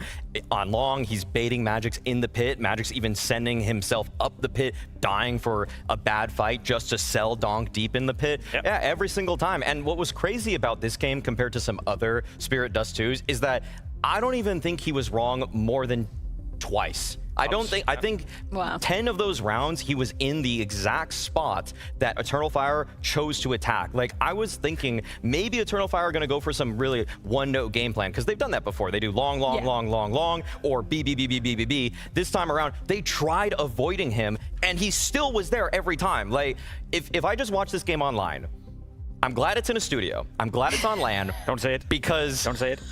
I would be questioning how he chose the right spot every single time. Maui. Every single time. He was just in the right spot. You're not doing this to open up 2025. Please don't do this. Realistically, though, if you're Eternal Fire, is there anything you could have done to make Donk feel less comfortable having that amount of proactivity and having that amount of movement? Honestly, no, I don't think so. I think this is one of those where Donk decides whether or not this game is close. Yes. Spirit decides whether or not this game is close. Yes, you can argue that a couple of the duels, you know, I think when Donk was in pit, you know, the third kill he got was outstandingly well played by him. Maybe he could have been traded. Maybe it could have been a 2v2, but it felt like even in the clutches that the rest of Spirit would then step up. And as we saw as well, Shiro having a great game. So no, I didn't see anything from EF that made me believe that it could have been any closer. Let's address the elephant in the room, the fact that Eternal Fire were the ones to be picking Dust 2. Yeah. As you guys were just discussing, we're kind of almost ready to crown Spirit as the best Dust 2 team in the world right now. Why on earth do you think Eternal Fire? I honestly don't know. When we walked through the video coming into the game, I was, you know, I was surprised when that was the weird one. Yeah, because we were discussing a Spirit got to pick Dust 2 ahead of Nuke, because we consider Spirit to be the best team in the world on Dust 2. Now, EF, they play the map normally at a high level, and the track record on the map is also decent, but you're a massive underdog, you know, and you've been proving that time and time again, because you're not willing to wager any of your money. You're not willing to say that we're the favorite going up against anyone you played. So, you know, considering the train was up for grabs, considering that would be a curveball to throw into a best of five. I know it's easy to be clever in hindsight, but we said honestly, it during the video we said it before the game even started. You know, so go for train. Go for train. I don't understand why they didn't. Well, maybe we can get a little bit more insight courtesy of James Banks. Spirit continue some dominant form on the previous two maps, and Dust 2 coming in here. It was actually Eternal Fire's pick. Did you guys expect them to have picked into it, considering how good you guys were looking? I know it could have been play, but we were expecting maybe a different map order. Well, going into this match, we have wanted to pick Dust 2 actually, but when you check on what they prefer to play, it was pretty obvious that their second pick gonna be Dust 2. So we actually were ready for that map because it was meant to be played pretty early. So yeah, we were ready for that. And you've had the last two maps, right? Nuke and Dust 2 looking very good for you guys. Are you confident if you can keep this level, this form going, that you're going to go and get the next map and win it on Mirage? No, we're getting fucked. Always that answer coming out of Magic's, all right. I think it begs the question though. Like Magic's, he said some good words there in regards to the Also Dust 2. bad words. He was expecting also some terrible words. But what begs the question for me? Why not train from Eternal Fire? Like, why not throw a spanner in the works early on? You know you are going to have Dust 2 somewhere. Why not? It's a great question, Freya, because we view them as the underdogs, and so we would want them to pick something that's a little bit more of a curveball. Yeah. However, Eternal Fire coming into this match viewed themselves on equal footing or as strong enough that they should be able to take them when it's a comfort map for both of the teams. And really, I think that you need to sometimes be a little bit realistic with your chances on maps versus the level of opposition you're playing instead of having a blind faith in your own picks and your own strengths. But I guess the credit goes to Eternal Fire and just that, yeah, they believed in themselves, and so they picked Spirit's arguably best map. That's true. It's hard to be critical of a team that backs themselves, a team that believes in themselves. But I gotta be honest, considering that you're going up against Spirit, considering the playing field, it would have made sense, or maybe it's just a wish for me, in terms of it would have been fun to see Train in that map pool, and it could have changed the dynamic of the game a little bit, especially considering what happened at Anubis. Heading into the third map being Train, that would open up the entire series, where I feel like now it's pretty much closed. Yeah, well, we will see exactly how it is going to go down on Mirage, but not before a bit of an extended break. The players need to go off and get some food, get some water, and I suggest that you do the exact same thing, but make sure you join us back after this to be diving into Mirage.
Up next in this best of 5 grand final. If Spirit have anything to do with it, this will be the last map that we do indeed see. So what do Eternal Fire need to do to ensure that we get to see Train to end out this best of 5?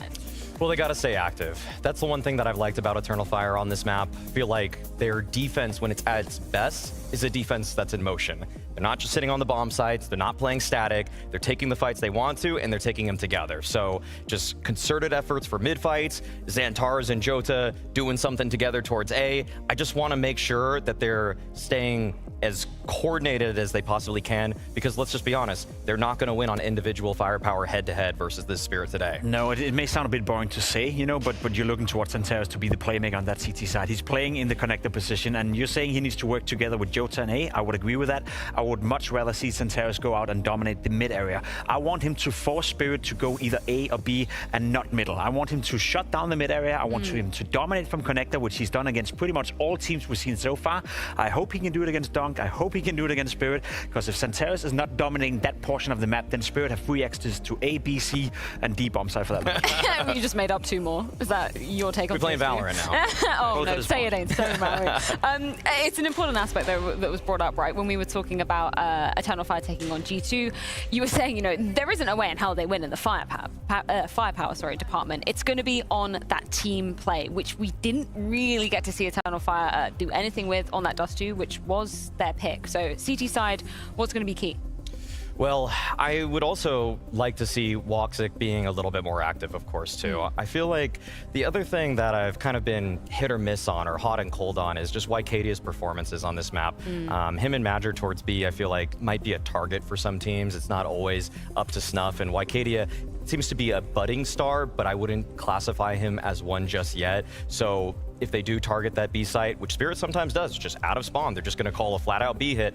I just want to make sure that Madger and Wykadia can slow that down, because they just need to gain respect. At this point, I don't know if Spirit actually really respects Eternal Fire. They lost a whole map because they didn't respect them. On Dust 2, sure, they ran some setups, but some of the rounds got a little bit wacky because they also continued to show a lack of respect. And so there are ways you can take advantage of that, but you have to kill the first guy running in, because if he just runs over you, you're never going to gain that. As a guy who, I guess, have the opportunity to stay completely objective as to not caring who wins. I don't care if Spirit is winning. I don't care if EF is winning. I want the best team to win. I will say from the outside, to me, I'm almost willing to be a little bit cynical here and say that it doesn't matter what EF is doing if Dong and Spirit continues at the level that we've seen the past 2 maps. There's only so much they can do. I agree with you, you know, you can point out Voxic, you can point out Xantars, you can point out them moving around the map, you can come up with all these fancy words for how you play Counter-Strike and how you do it properly, but there's no doubt that if Spirit is playing their A game, if Dunk is playing his A game, if Shiro is playing A game, there's just a difference in the level between the 2 teams we have in this grand final. So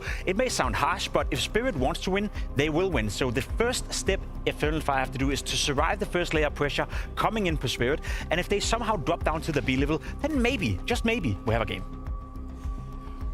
Let's see it. Is Donk just gonna run him over though? That's I feel like that's also the obvious fear for them. Doesn't sound nice to say, right? But that is what it comes down to. It really doesn't. I would love to see just, you know what, at this point, Chopper, show me you're a great IGL. I want to see some cool mid rounds, okay? Yeah. Take mid control, you know, actually play with the defense a little bit.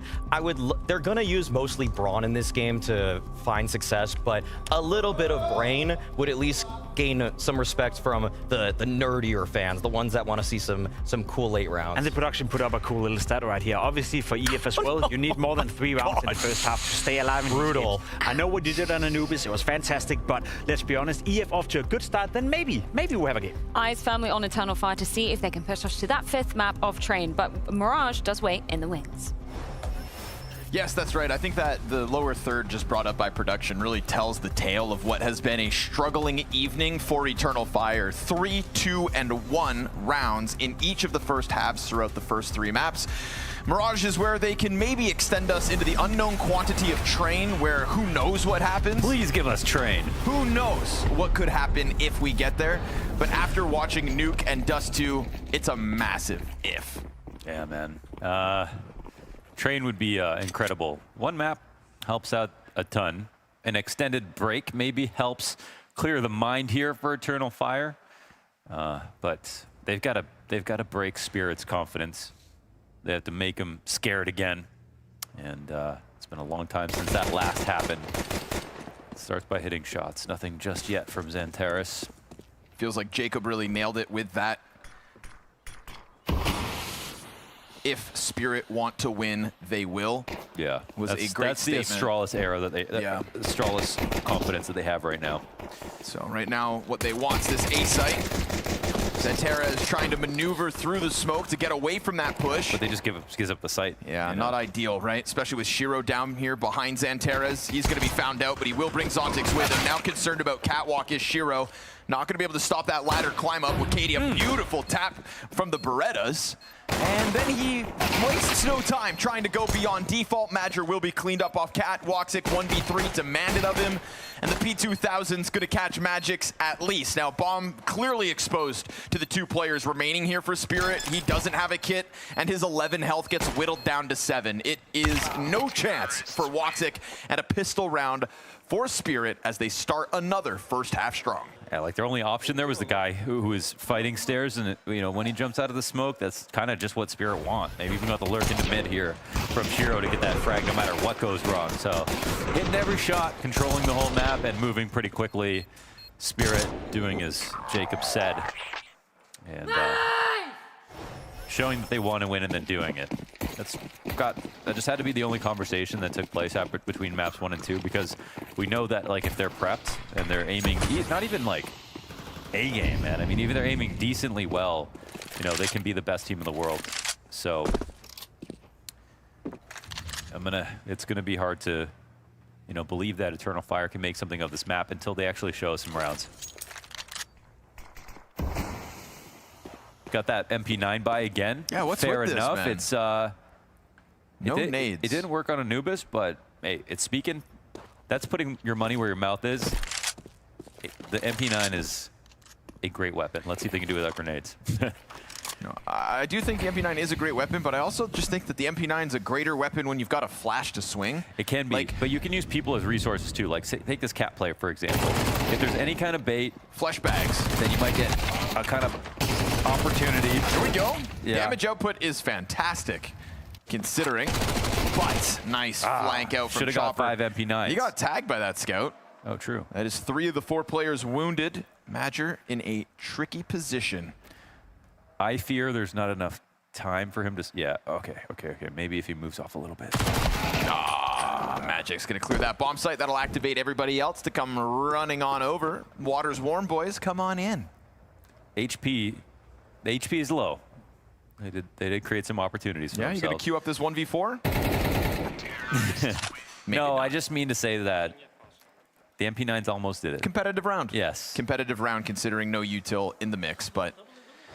Again, you know, I think there was this conversation that Pimp brought up in contrast to Navi, who I think it was dead on about. Their frustrations yesterday were so evident. JL's head in his hands constantly, you know, just like mood low. Eternal Fire have been getting walloped, right? Yeah. And they started back on Anubis with the belief that if you go round by round, it's all going to be good. And we credit that mentality in the ability for them to then string together a comeback. I think the other part of that problem is just like, even as a team, Spirit's prep is better. Right. Their setups are better. Surely. Every single round on Dust 2 basically looked like a read. Yes. It was not only some good shots being hit. When they had long control setups, they caught them. They caught them on a weak mid B setup on the CT side. They really just were one step ahead every round. You know, that was hardly a scrim for Team Spirit. It's not like they just barreled out long every round and took the initial duels like it was, you know, Malbs or Bit or something, just running head first out the doors. They never did that, actually. No. They played Counter-Strike deserving of a grand final. And they will continue to try to do that. Eternal Fire fighting tooth and nail here. 5-7 to be found out down beneath. Zontix double zing. And double zing. Double zinger. Double zinger from the ringer. And Zontix, good on him. You got some explaining to do. It's one of those days. You know, word associations keep us alive. I'm just like Eternal Fire. It's Internal Fire. It's tough to hold things together after not 1, not 2, but now the start of a 3rd whooping. You think that's what they're doing right now, Connor, making puns? No, probably not. I think they have bigger fish to fry. Yeah. One really big dragon fish. Okay, here we go. First guns.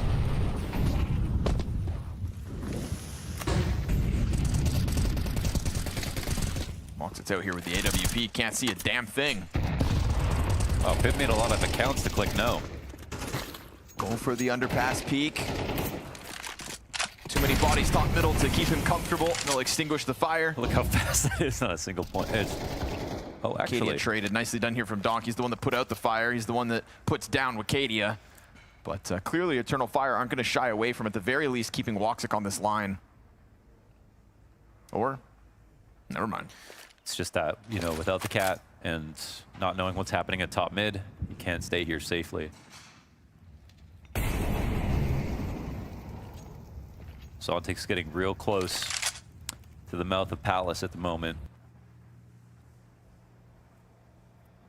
And there's still no idea because there's no push just yet. Jota, I mean, you know what? He could send a few shots through this smoke. And he will. All right. And that immediately exposes the game plan. Question is the Spirit going to commit now? Donk's on cat. To start to work their way up Con. Jump up, activates Madger. Nicely done, controlling the shots to kill Donk. Nicely done indeed. Kicked off by Jota versus Zontix on the Palace. And Magix on the recovery doesn't even have the bomb, so we can't get too excited about this one if you're Spirit, but you should if you're Eternal Fire, because we talked about how slow it took them to start each of these maps. In fact, only one of the maps did they ever really get started, the Anubis comeback from 12-4. Yeah. So 3 rounds, 2 rounds, and 1 round in the first half of the previous 3 maps to win one in round 4 on Mirage could bode well. Could. That's optimism at its finest. But it's a quality round at that. Madger as well. Donk has every right to go for that swing as soon as his attention's drawn toward Connector, and they had a great chance to kill him, but his aim was very sharp. That's his first kill of the map, and an important one at that. Back to mid control here for Spirit.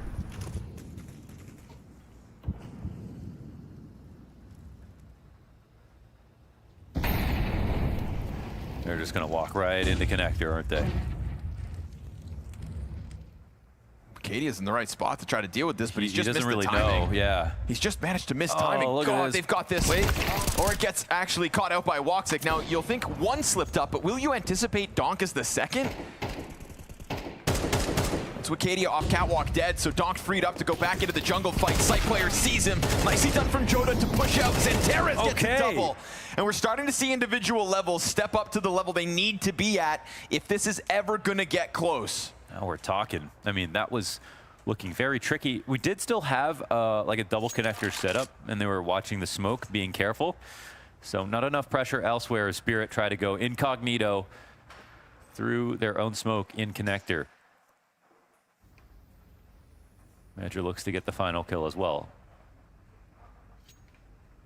Listen, Launders, I'm not going to get too ahead of myself, I promise. All right. But I just want to say it early, and then I can leave it there. Yeah. It's looking better. Train's the next map. Train's the next map? I am super... Oh, my God. Imagine. First tournament of the year, we get Train in Map 5 Grand Finals.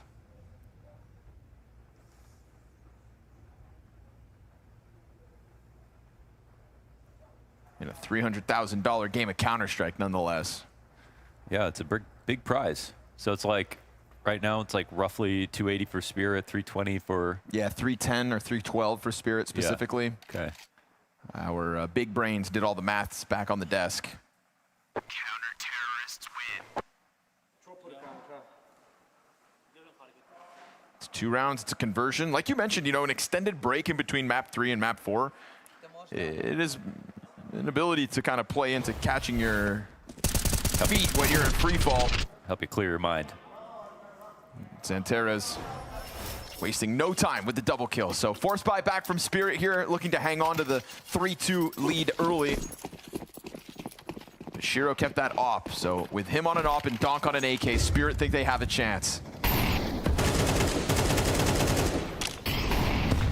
And Donk not starting off this game with 1,000 kills. We've only really seen that on Dust 2.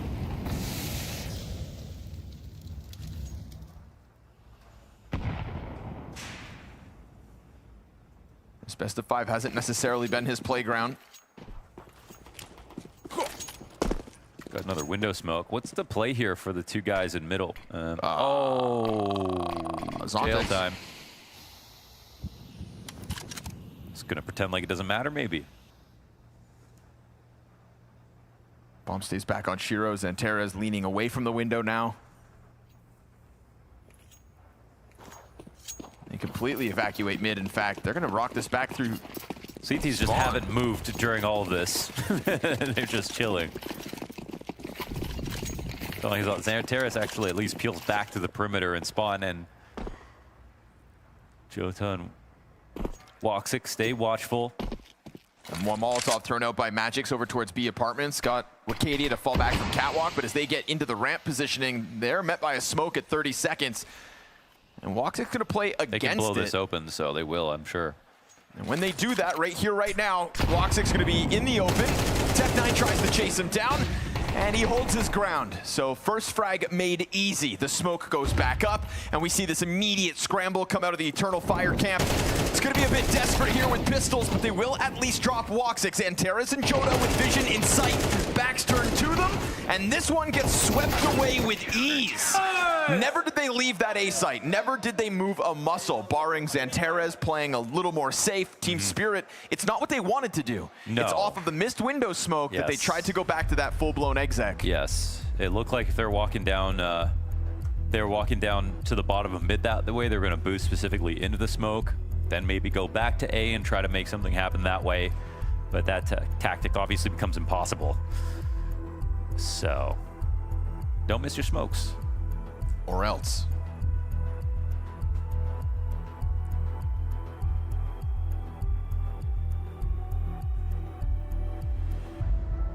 Chopper got that nose trip from his fight, but you should see the other guy. Oof.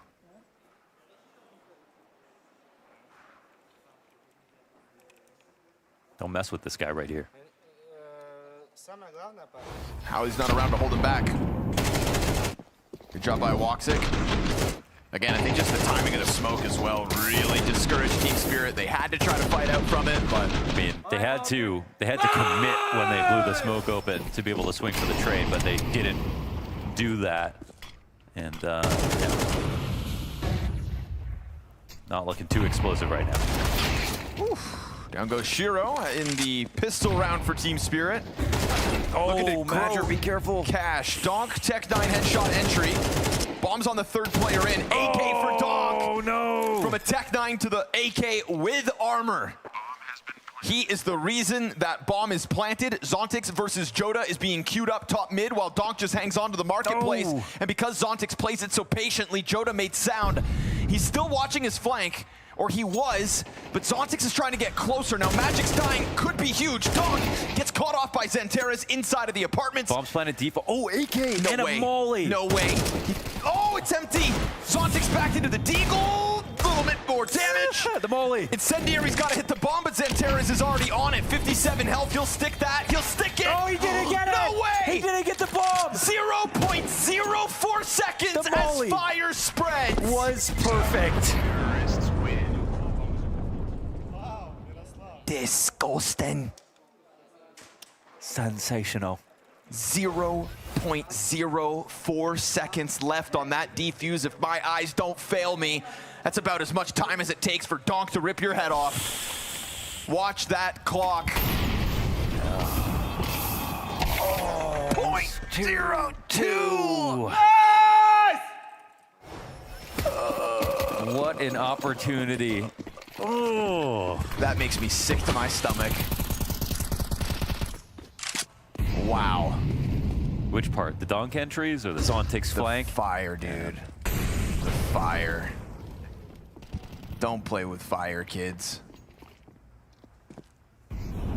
Oh, hold on. Surely Chopper dies here. Okay, Yeah, well, he's spotted. But he's also got support and Donk to climb up on bench. They're going to come clear him. Donk looks for the trade. Catwalk player looking to come deal with that, and things start going well. One trade from the top of mid, but yeah, the A play gets shut down. They've really been stubborn about trying to get up here. It's good to see Eternal Fire immediately bounce back and deal with the same problems as these previous rounds and make you question Spirit's game plan. Last round, they only won because they decided to rush B after losing one player at the top of mid.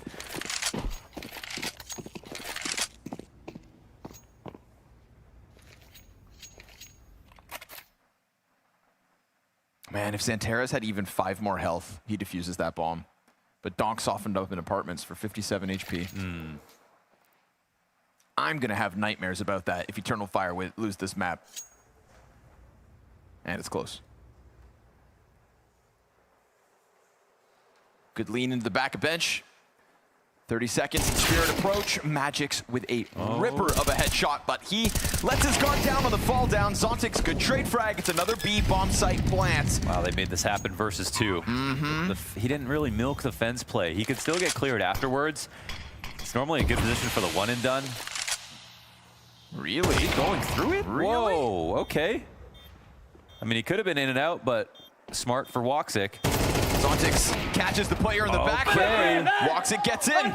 Catches Shiro, catches Zontix, keeps this going. Eternal Fire tie. Yeah, I mean, they hear the smoke, so they're going to assume it's some regular post-plant situation. So Shiro thought he was being crafty, but we saw how close they were to the doorway already.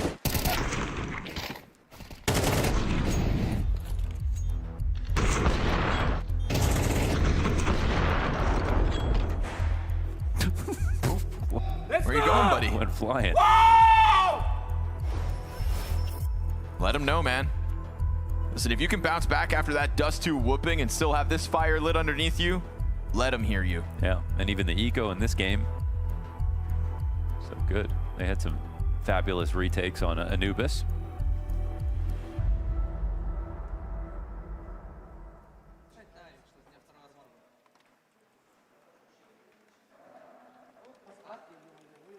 Predicting when Spirit are randomly going to look human is impossible.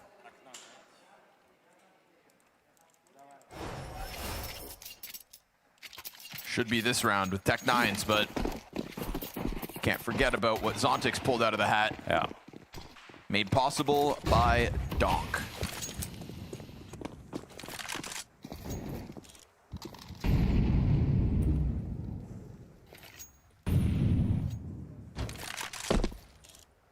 Woxic's deep angle.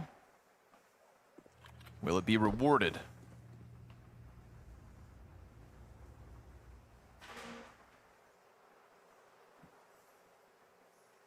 Should be. Zontix. He's got them shoulders. He shoulders everything. Yes, sir, on skates.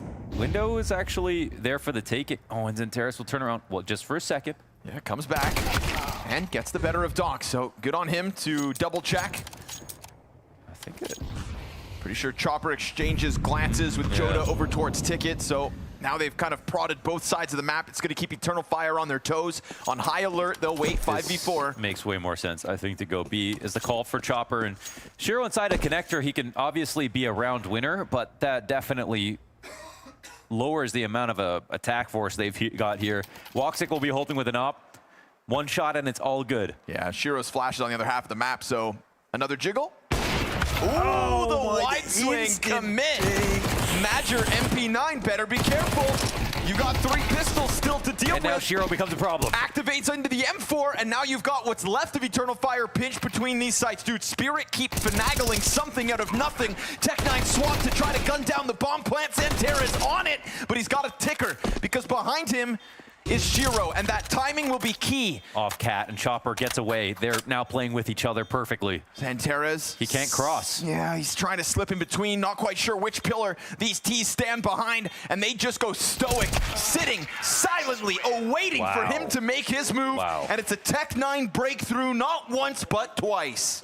Woxic just needed 1 kill there. It's another B play, just fast off the pistols. That works out beautifully off the back of great aim, obviously. Oh my goodness. The crosshair placement is actually phenomenal. I'm very happy that Chev gets the Zontix shoulder peek bait shot. Yes. And then we get to see him come back and commit to the crouch swing. I mean, it's just, it's just perfect. Playing around with Woxic like he's some kind of chump, which we know is not the case. And that breaks the money of Eternal Fire. This is the most competitive half of Counter-Strike that we've had in this best of 5 series. There's still a bit for them to do. Woxic not able to get anything going on this A defense. Zentera is concerned about middle, stuck inside of the corner as he loses his support on both sides. It's an eventual pinch. He'll be found out, and it'll be an empty-handed Eternal Fire in round number 10. Unfortunately for Eternal Fire, man, they had some very quality rounds so far this half, but like the important rounds are not winning. The ecos, the half buys, and obviously Spirit are going to make this one look easy. It's an ante for them after doing significant economic damage. Again, off the back of the entry from Donk on Major that other round, and this one, a perfectly placed shot out of Zontix. But can't say I've been too impressed with Spirit when they try to make the rounds complicated. They're longer, more drown-out situations. Eternal Fire have been on top of it. But look at this, man. Oh, another save. Yeah, that was a force down last round. Aye. The costs. All the wrong rounds. Add up. And Spirit will feast on the opportunity to deal with pistols. Sorry, Wicadia. Not long for this round. Just all about whether or not Eternal Fire can get a 5th come the next round. A certain level of caution still being exerted here by Team Spirit as they approach this A site. Donk is just showing you why he's the best. Tapping into the heads of all like it's nothing. Over top of default, dude. Brother.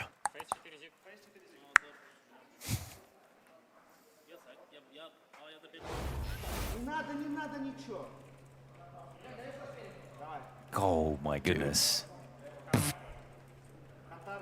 Just a pre-fire map. Yeah, it's just nothing for him. The going can get tough as the game goes on, but in a round like that, Donk's just simply gonna own you. That's a missed molly here once again for Spirit. Smoke. Or smoke. Unfortunate. Matcher dropping nades out the window. Did he get spotted? Maybe. I don't know. Maybe. I don't think he'd be approaching this way if he thought he was. A chopper just blew him through the windowsill. Yeah. And Magic is calming a lot. I feel like he maybe saw a shoulder of Major, and Major doesn't know that. Uh-oh. Let's see about the swing. It's bringing Shiro in. Oh, he doesn't know exactly. Good wide swing, Shiro. Good trade. So good thing he brought a friend to the fight. Yeah, that was a great swing. I'm there with you. Feels like they had an inkling as to what was up. They would have loved for Magix to have just won the duel himself, but so be it. Trade's good. Half health for Shiro, 25 HP on Chopper. And a defense that will remain spread thin. 45 seconds left in the CT side of Eternal Fire. Pistol in full conversion for Spirit. That 4 of 5 rounds right in the middle of the half was looking good, but it's the money that's really started to cost them opportunity at the end of this half. 30 seconds, and it's a very quiet walk-up. They don't know. They don't know. Molotov's coming out. Jota's trying to help from the staircase. He'll go back, and they don't actually burn out under Palace. Jota killing Chopper is huge. Doc missed the jump. Nobody has checked this. Wicadia is given a gift as he snaps over Shiro's Tech 9 for the double, and all he has to do is now kill Woxic. It's a 1v3. He goes deep. You'll love to see it. The Immortal is their pillar.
Numerically, the best first half that Eternal Fire have put forth in this best of 5. We had that miraculous comeback on their first map pick of Anubis, and it really looked like they were bringing fight to the table there, Launders. I can't help but wonder if economically, them not having buys at the end of the half could very well come back to haunt them. I think for sure, man. The 2 rounds that came that close, the amount of damage they took on the Tech 9 rounds, that's pretty much what dictated the scoreline. Eternal Fire won some quality rifle rounds there versus Spirit.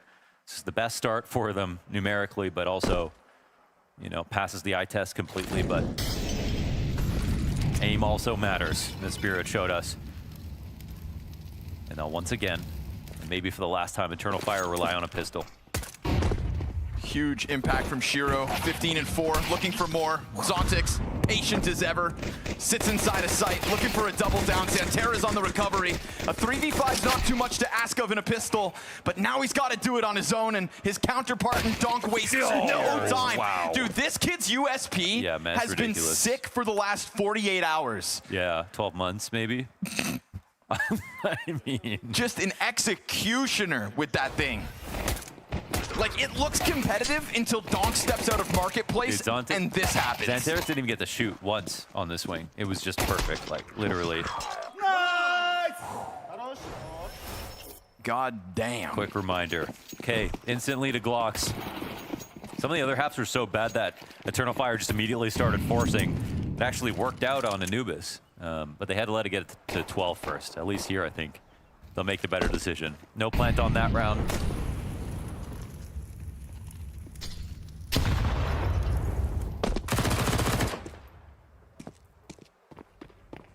Magic's running in, making quick work of this attempted Woxic lurk. Just trying to hang on to some kind of map control so that they could try to go into this 2-2 mid-split. But now that that's happened, Donk's going to be freed up to fight from Connector. And when we first saw Donk emerge in Katowice of 2024, it was all about Mirage, and it was all about aggressive mid-play. Yeah. And that's even where Zontix ended up looking more aggressive than usual. Kind of him and Donk, that duo that would go swinging top middle. So I think that, again, as Pimp so eloquently put at the start of this, if Spirit want to win, they will. Now that they're on this CT side, they recovered the momentum at the end of the T half. I fully expect them to swing for the fences to get this BO5 done with. Definitely a little bit more wary about Spirit on like the T side right now, but like they've totally survived it and then some. So I mean, yeah, in terms of what we know about Spirit on Mirage, the quality that they brought, the wins that they have over top teams, it's pretty much up to them.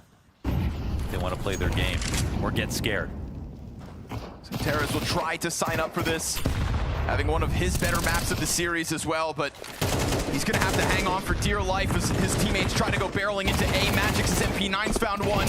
It's 2 players down beneath flat that serve up the perfect distraction for Donk to come in with helping hands. The health that's left is almost unfair. Can't believe they survived all that. But Eternal Fire will have to walk forward with Woxic and Xanteris on half health. It's a missed flick from Shiro that could reopen the door. But remember, Bomb is sitting inside A, also, where the majority of Spirits still stand. Right, and still Zontix doesn't move. He doesn't worry about it. Finally shoving himself into position. Chopper expanding through Palace. Eternal Fire, I mean, they want to go for this. There's so many things to clear. It's possible they find their targets on the way, but time is just going to bleed dry if they go via the ramp. Oh, and that early peek from Chopper. He's low, commits to it, and now all hope is lost in this round. Woxic will just think about saving. Yeah, if you know, he had Bomb at the moment, we could... Look how early Zontix walks. Yeah. He knows he's going to save. We could talk up the possibility. We could try to hype up the chance that Woxic might throw as this game looks to be concluding, but no bomb possession. It's going to fizzle out. He'll be able to keep his gun. That's his silver lining this round.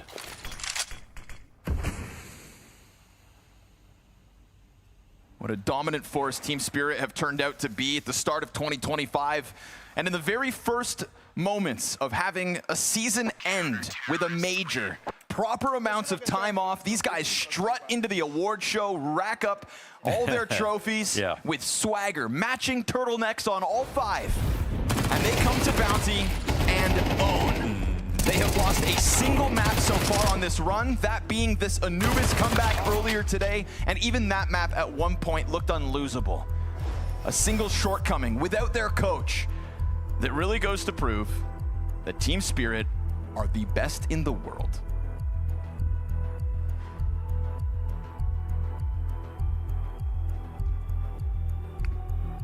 Oh, eye contact contest. Okay. He's not playing games right now. Job's not finished. We saw Donk frustrated in the first half of this game, even after small moments. And again, I think it's because Eternal Fire were surprisingly good. Like Anubis was a massive comeback. There might have been something to do with nerves and pressure there for Spirit, but Eternal Fire definitely, obviously earned that victory. It's one of the best comebacks we've seen so far in CS2 period. But here on Mirage, there was definitely something special. Their game plan was suddenly looking better than Spirit's, and that's something I haven't been able to say.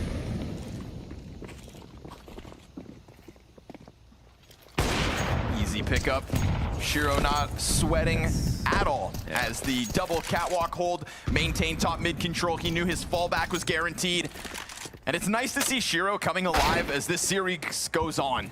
Shiro really putting his name forth. He was amazing on Ancient yesterday versus Na'Vi. Little 1v3 to end that last half to really remind Eternal Fire who's boss. And poor Madger stuck top middle with a deagle and 9 health behind those boxes. Yeah, they're trying so desperately to dislodge him. Yeah, go ahead, send Donk. Thing is, support's actually inbound, so Donk can get caught off, or does he bring the pack out with him? It's Woxic down for the count. Magic might just be low on ammo in general. He spammed a lot. Yeah, I like the Eternal Fire have kind of swiveled back to scoop up control of mid alongside Madger, despite his low HP, despite his struggle here on Mirage at 5 and 12. Eternal Fire gonna do it as they always do, as a unit. Okay. I mean, Shiro's here pretty far away from actually taking a duel. They're walking by connector. I think it'll be understood that they could be doing this, but the plant looks like it's imminent. It's gonna have to be a flick, and it will be.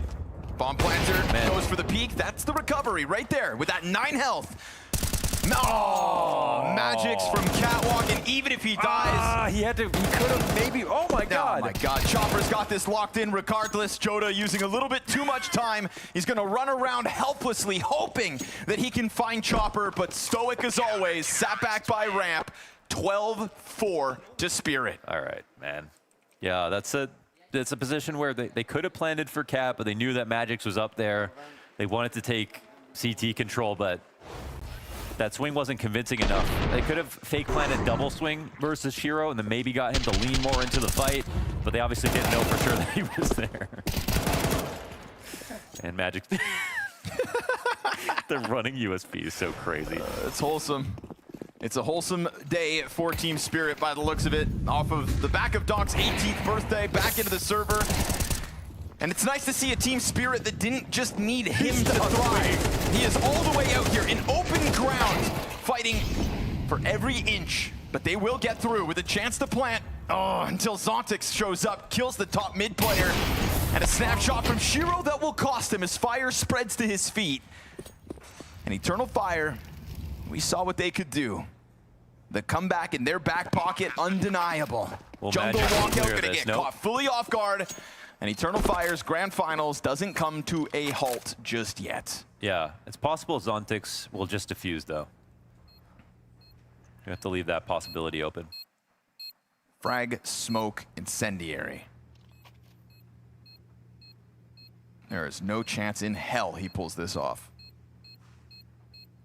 Woxic looked up at Palace a little bit earlier. Zontix would have to get the kill. No. Let's see if he walks. No. Oh my God. No, no, no. Yeah. Oh, wow. Just taking a little look. Checking out the weather. All good. No problem. They have literally won 8 rounds in a row back on Anubis to force that game into overtime. Yeah. Same situation demanded of them on Mirage. Will this match end the way it started? And there If we get Train, it was just destiny. Those MP9s. Oh, it's 5 MP9s back the other way. Yeah, with They're a few stealing grenades. Eternal Fire strats. Just taking a couple nades to try to support the top push. Oh, nice. Beauty of a headshot there from Woxic, and you'd think that means they're done for, but goddamn Shiro, give him a chance. He's 20 and 6.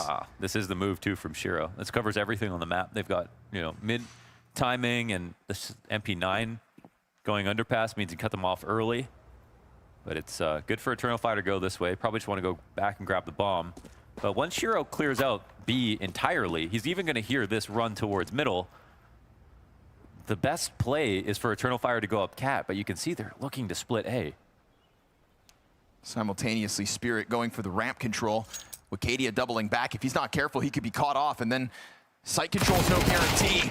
He'll kill Magix. Donks gets the trade frag. It's only a third of Donks' health dealt with, and he's onto the AK. And I love that he quickly repositions. Now, Shiro is non-existent, but do you need him? Because you've got Donk going tit for tat with those peaks into the A site. And Shiro far removed from this situation. Very little to lose, barring Kevlar and an SMG. Last spotted top of middle. No kit. And deep positioning from Eternal Fire. Madra going all the way through that spawn. They could take this AK and go. Maybe look for some kind of mistake, but yeah, I think it's just a matter of waiting now. Yeah, much like Zontix in the last round, just looking for some kind of impact perhaps. But he kind of has to grab it and leave right now, right? Yeah, unless the bomb blows it closer into ramp. Now's his chance to nab it, and he will. So free gift for the road. That is 2 down, 6 to go. Okay, 1 at a time. This would be something that we haven't seen before, probably ever. So certainly not in CS2. 2 comebacks of this magnitude.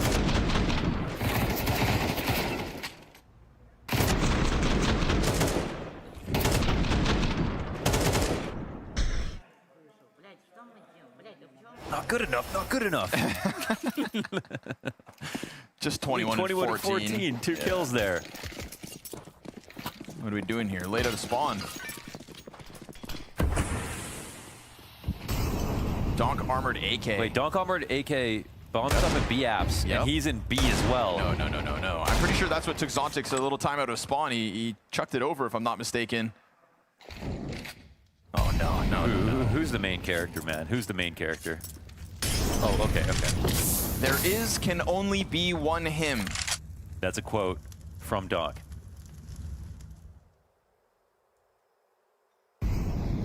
Is it him again?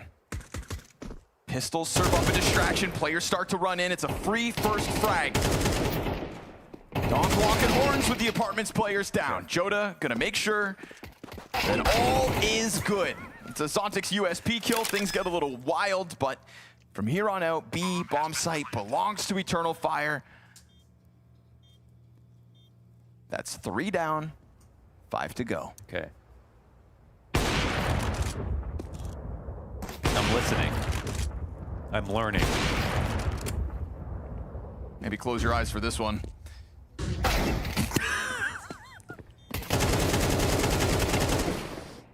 Poor Woxic. Also, you're just giving an op over to Shiro. He would love to keep this. You know, we're talking about just Donk having a chance in this round with that solo AK. Shiro would have loved a chance to be the hero in the next one, but it does get removed from him. That's 2 surviving with the op in hand. And Eternal Fire will fight. Zontix put it best in these situations. They just have to learn to chill.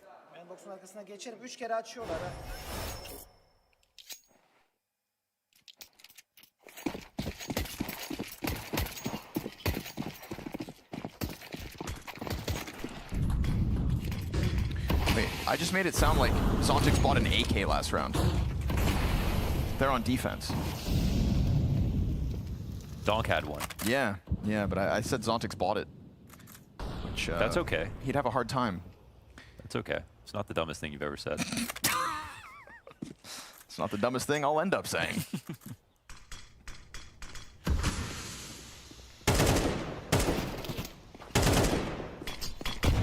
Teres looking like he wants to get the party going, and Zontix will give him that. You know, serving up a bit of a fight towards the connector player, just gets Zontix to engage on catwalk. Compromise B site, maybe, but Eternal Fire gonna take their sweet time with this. You got nowhere else to be. Nice. Woxic finding the timing of Donk's movements in through the window.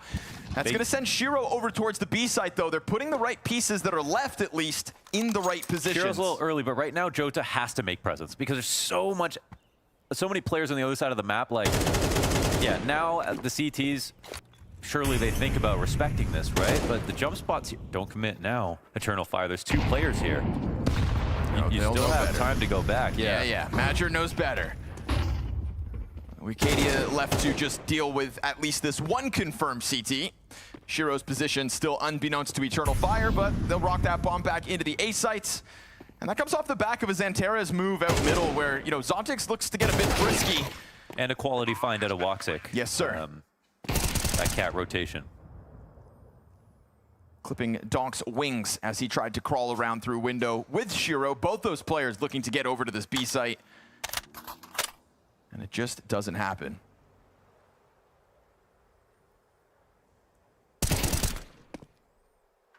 Screw the costs. Try to bottom out the money. This was the full buy of Team Spirit. Obviously, it had some limitations. We saw that with SMGs, but keep them as non-lethal as possible. That's 4 down, 4 to go. 4 to go. All right.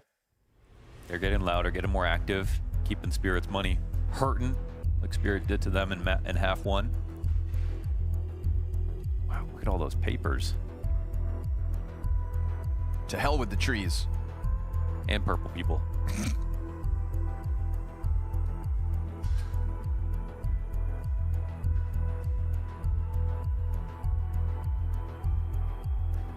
The very first Blast Bounty trophy ready to be hoisted.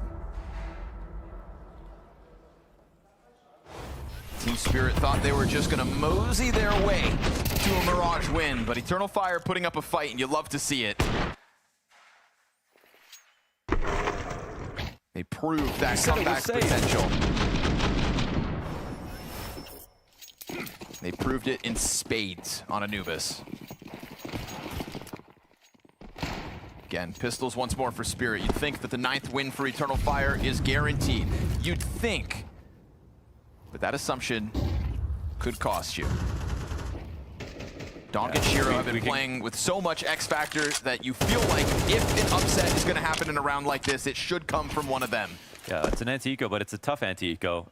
There's some grenades available. There's half armor or full armor on players right now, so it is one that has to be taken seriously. It's not like a 5 USP round. Spirit have shooters. They've also got a good head on their shoulders in Chopper, so what's the move, right? With enough utility, you'd think they try to make something happen. Zontix has been found out. They're talking about retaking mid. Nice flash. They swing. Oh, it works. Yes, sir.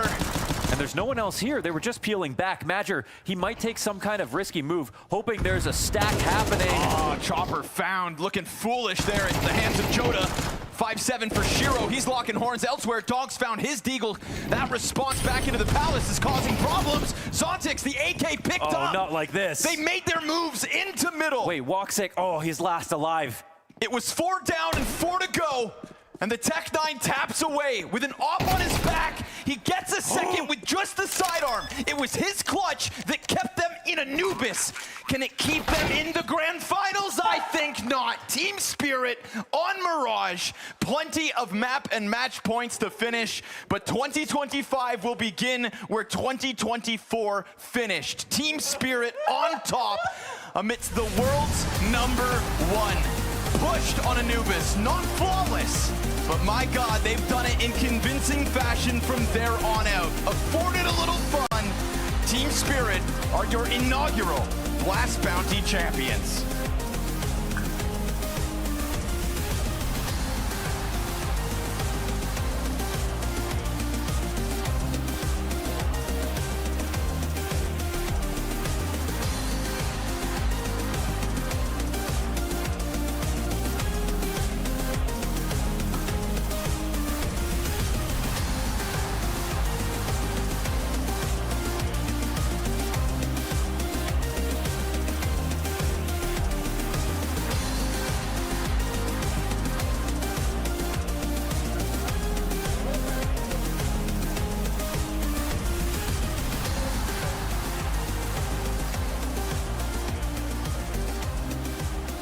in a very convincing fashion, Team Spirit do walk away with the win over Eternal Fire. And the first thing I want to ask you here is just, obviously Anubis, you were tested a bit, but in all the other maps, you were dominant in, you looked very confident in. Was it easy to reset after Anubis and stay strong? Because you guys have spoke so many times about the tilting and how you were feeling. Yeah, I've said it in the interview before that we understood that we understand everything they're doing and everything is works that we have in game plan. We just have to chill and we have to play a bit slower, but we couldn't manage to do that on Anubis. That's why we lost. But in the end, all the other maps went pretty much dominant. So, yeah. And are you impressed with the form and level you guys have shown and how you fought in these games? You only dropped one map across every game in the tournament to Eternal Fire in this grand final, and you did it without having Halley behind you. Does that make you more proud? Yeah, it says that we have a really good team that, you know, we are helping each other a lot, and we're helping Chopper a lot. And yeah, obviously it is good to start the season with a win, but I think many of the teams not in their best shape, obviously because of the changes and because of the first event this year. But we will have to see what's going to happen on Katowice and later. But obviously it is a great start for us. You did end 2024 with the major win, and now you get the first opening win of the season as well.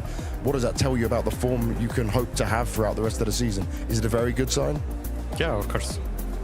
I like it. Well, congratulations to you. For all of Spirit, your trophy awaits. They ended the season in style in 2024 with the major win, and they've got the greatest player we might have ever seen in Counter-Strike to do it. Your champions of the Blast Bounty Season 1, Team Spirit!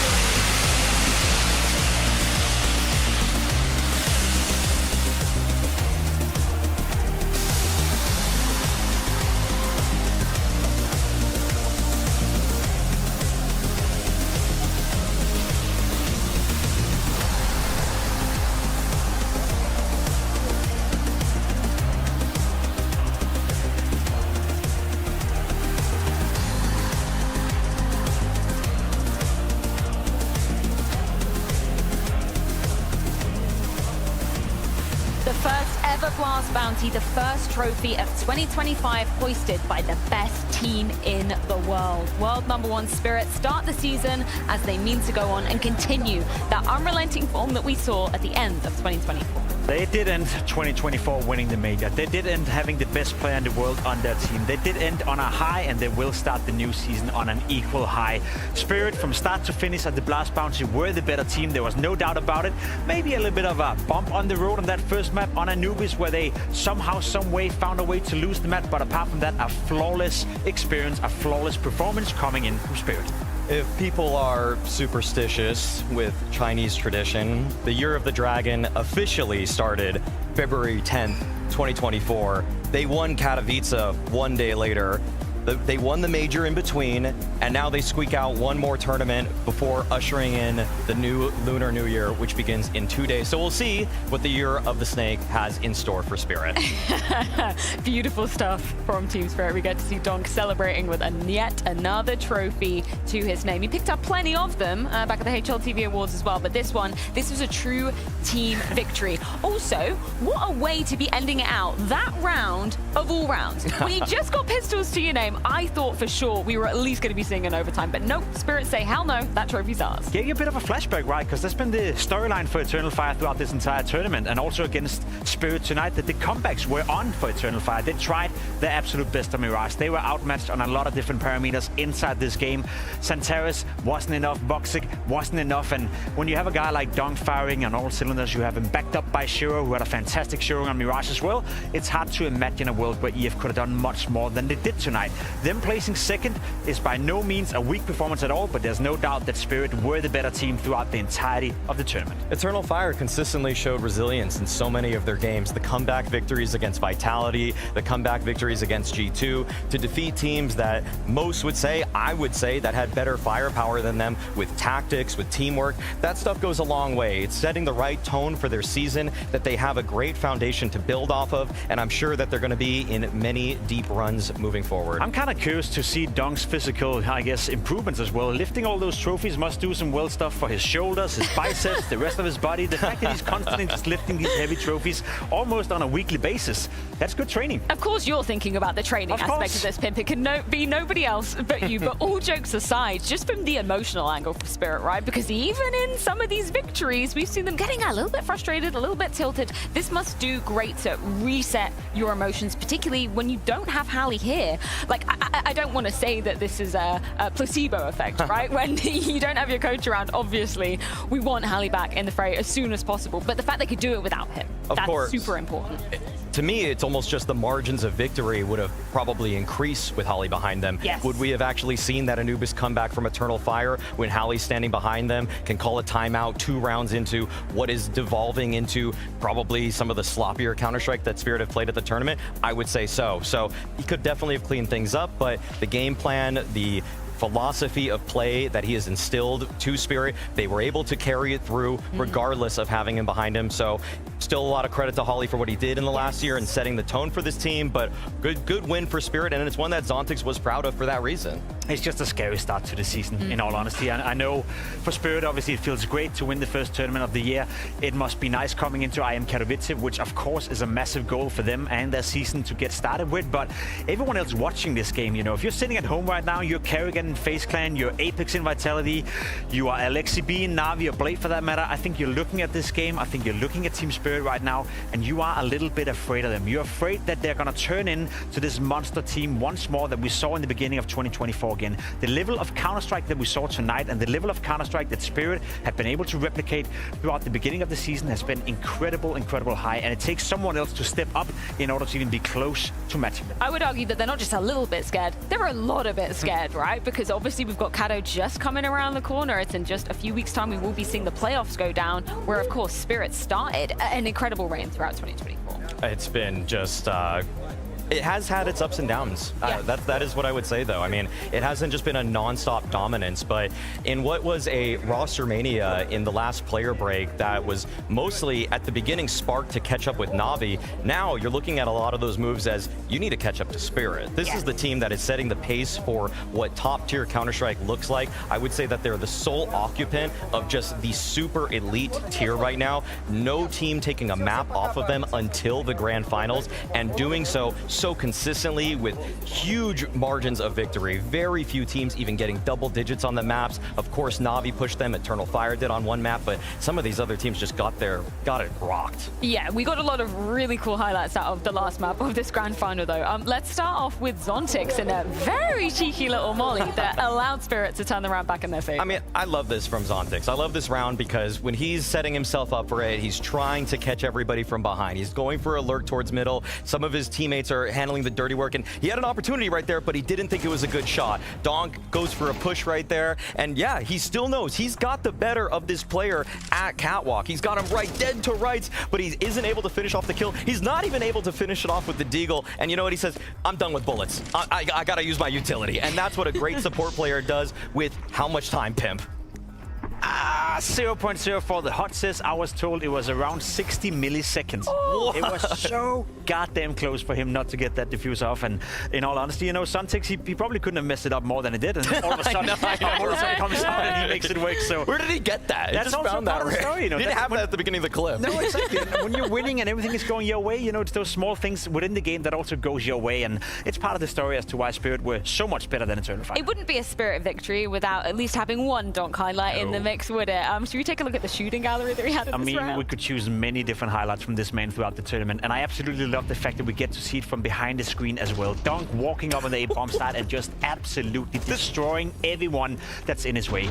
I don't know how you get to play Counter-Strike at this level. I don't know what he's eating. I don't know what he's drinking. I don't know how he's practicing. I don't know how he's breathing, but whatever he is doing, please don't stop. That's very nice to see.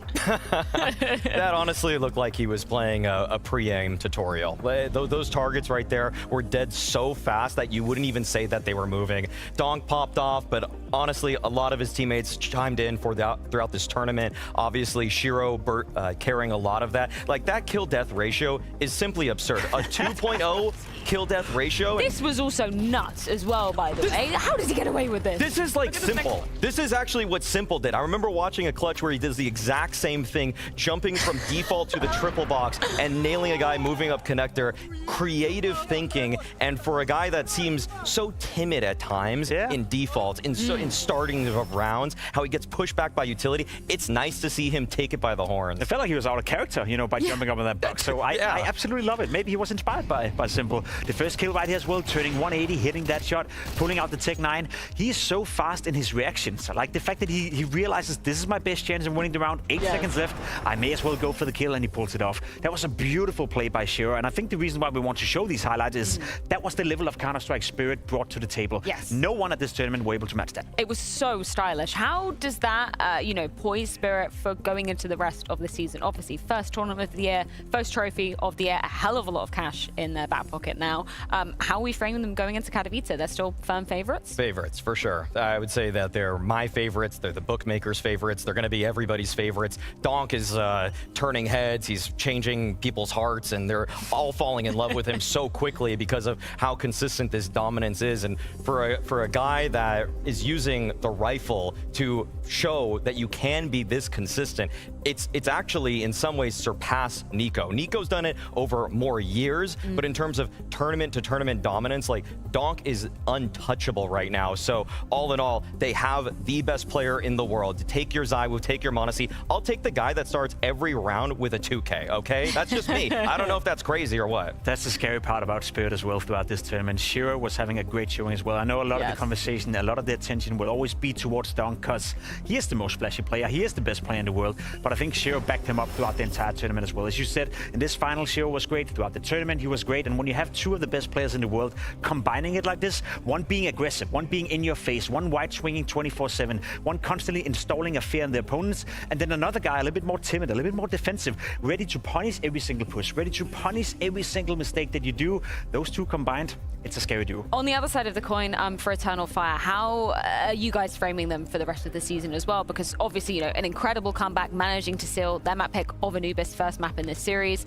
They were the huge underdogs coming into this grand final. There's no doubt about that. How are you looking forward to them for the rest of 2025? The scary part about being Eternal Fire right now is that a lot of your wins came down to tactics and strategies, and now everybody's going to look much closer at you. So the individuals today could not stand up to a team with Spirit's firepower, and Xantara's great. Woxic, excellent. You know, Wycadia, gonna be great in maybe like a few months or so. Maybe can be even top 20 this year if things go well for them. But all in all, I would just say that temper expectations with Eternal Fire, because they were a solid team throughout this tournament, pulled off some upsets, but at the end of the day, when teams start to game plan for them a little bit harder, that's where the going's gonna get really rough. There's no one that should be expecting Eternal Fire to be a team that walks into a grand final again, just like that. It's gonna be incredible tough for them. But what we already discussed was that throughout this tournament, they showed they have the ability to beat some of those teams, especially considering all the roster changes coming in. We've seen weaknesses coming out of FaZe, Vitality, you name it. So they're ready to grasp on those opportunities. They're ready to punish the mistakes and ready to punish the fact that right now they seemingly is a bit longer in the process of integrating Jota fully into the team. And I think that's the big story for me. Eternal Fire, they got into the grand final. That's a massive result. Don't expect them to be a top 4 or top 3 team. I don't think that's fair to Eternal Fire. However, fact of the matter is, since they did so well at this tournament, they almost guaranteed themselves to be invited at every single tier 1 tournament. They almost guaranteed themselves to be part of the major. We will see Eternal Fire be there. We'll see them make some upsets. And if they can establish themselves as a top 5, 6, 7 team with a scene like Turkey where there's not that many players, there's not that big of a pool of talent you can bring in, that in itself is a massive achievement, and that should be celebrated. Yeah, definitely. Second place for Eternal Fire here in Copenhagen. So let's get ahead and check in with Major. Eternal Fire fought with everything they had across the whole tournament, beating some very good teams as well. In the grand final, it wasn't the way it was meant to be there. Spirit do manage to get the win. I know, Major, you're probably feeling very sad right now, but I mean, looking at this just game as a whole, does it feel like you kind of, Anubis, you had to give so much and then the rest of it wasn't there, maybe the energy or something like that? Can you put your finger on what it was initially?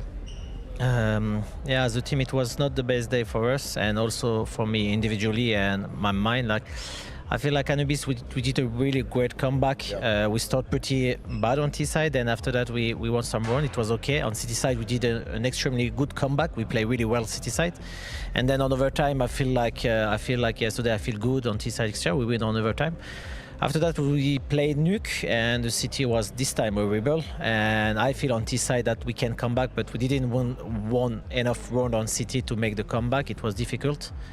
The third map was like, I think, just Donk reading my mind, I think, to be honest, because like I call Long, he was there on the second bonus man. He was like following me, like this little monster, genius. He's really good. On the T side, Dust2 was very, very bad. And then Mirage, also City side, a little shaky. Like individually, I feel like I let my team down today, and that's why I'm very sad. But like we're fighting, we're grinding every day, and when for this moment, I'm sad, to be honest, because I had a lot of hope for this tournament, but when we're gonna watch the big pictures, I think it's a good start for us this season, and I need to think now like for the future, and we will see. Let's focus on the positives, right? Because I know the grand final does make you feel sad right now, but you beat Vitality 2-0. You beat G2 as well, when you even said to me yourself you weren't in your best shape. You have a brand new player as well that seems to be an upgrade for sure, but how do you view the overall tournament performance from Eternal Fire? Because this looks like you might be potentially being in the best shape we've seen you in. Like, to be honest, we started very early this season with Jota. I try, because when Jota came, Calix and Jota are two really completely different style of player. So when he came, we did a boot camp of 10 days. We start really early when people was on holidays. We start very early, and we did like 10 hours, 12 hours a day, all the playbook, all the theory. So I think, in a way, I think we deserve here to what we did, because we also worked really hard for that. On the early season, we made some sacrifice. But a lot of things change also, and sometimes when we play really good, like Spirit today was really good, sometimes we get blocked. I don't have the solution, and I think we need to work on that. It's just the beginning. Jota came, and we can just be better for the next event, and we need to focus on that. And just learning every day, I think. Like all my life, I just fall down, get up, fall down, get up. It's again, it's in my face, but I need to get up. You said it to us very well, right? It's like Mike Tyson and Muhammad Ali in a prime, and you did take down some of those monsters for sure. Looking at, you said there about the kind of block you have when you're trying to call right and you're trying to do the game. Is there another voice in the team who's helping you more with that? Is there someone else you'd like to see chime in more to make sure that if you do have that problem at future events, you can kind of fix it? Like, I think Nuke T side was okay, like just City side was bad. That's true, like, to be honest, like everything I called, Donk was there, like on second guys. Like I was planning to go on Magix, he was Pete 2 times. I was planning to go A again. He was Goose with the flash, Womp, there was 3 people. We did base speed was okay. I think we catch them 2 people, but we lost the clutches, important clutches also. And also when we take long, I think they push B and get some info, and there was 5A extra. So they play some gamble, and they really play well on City side on Dust2. I congrats for them. And for answering your question, yeah, I think Xantarus is helping me. Okay, good. Yeah, he's helping me. Like Dust2 was very complicated. On Mirage T side, losing on Nicole, so it's very sad, like very sad. They gamble again mid.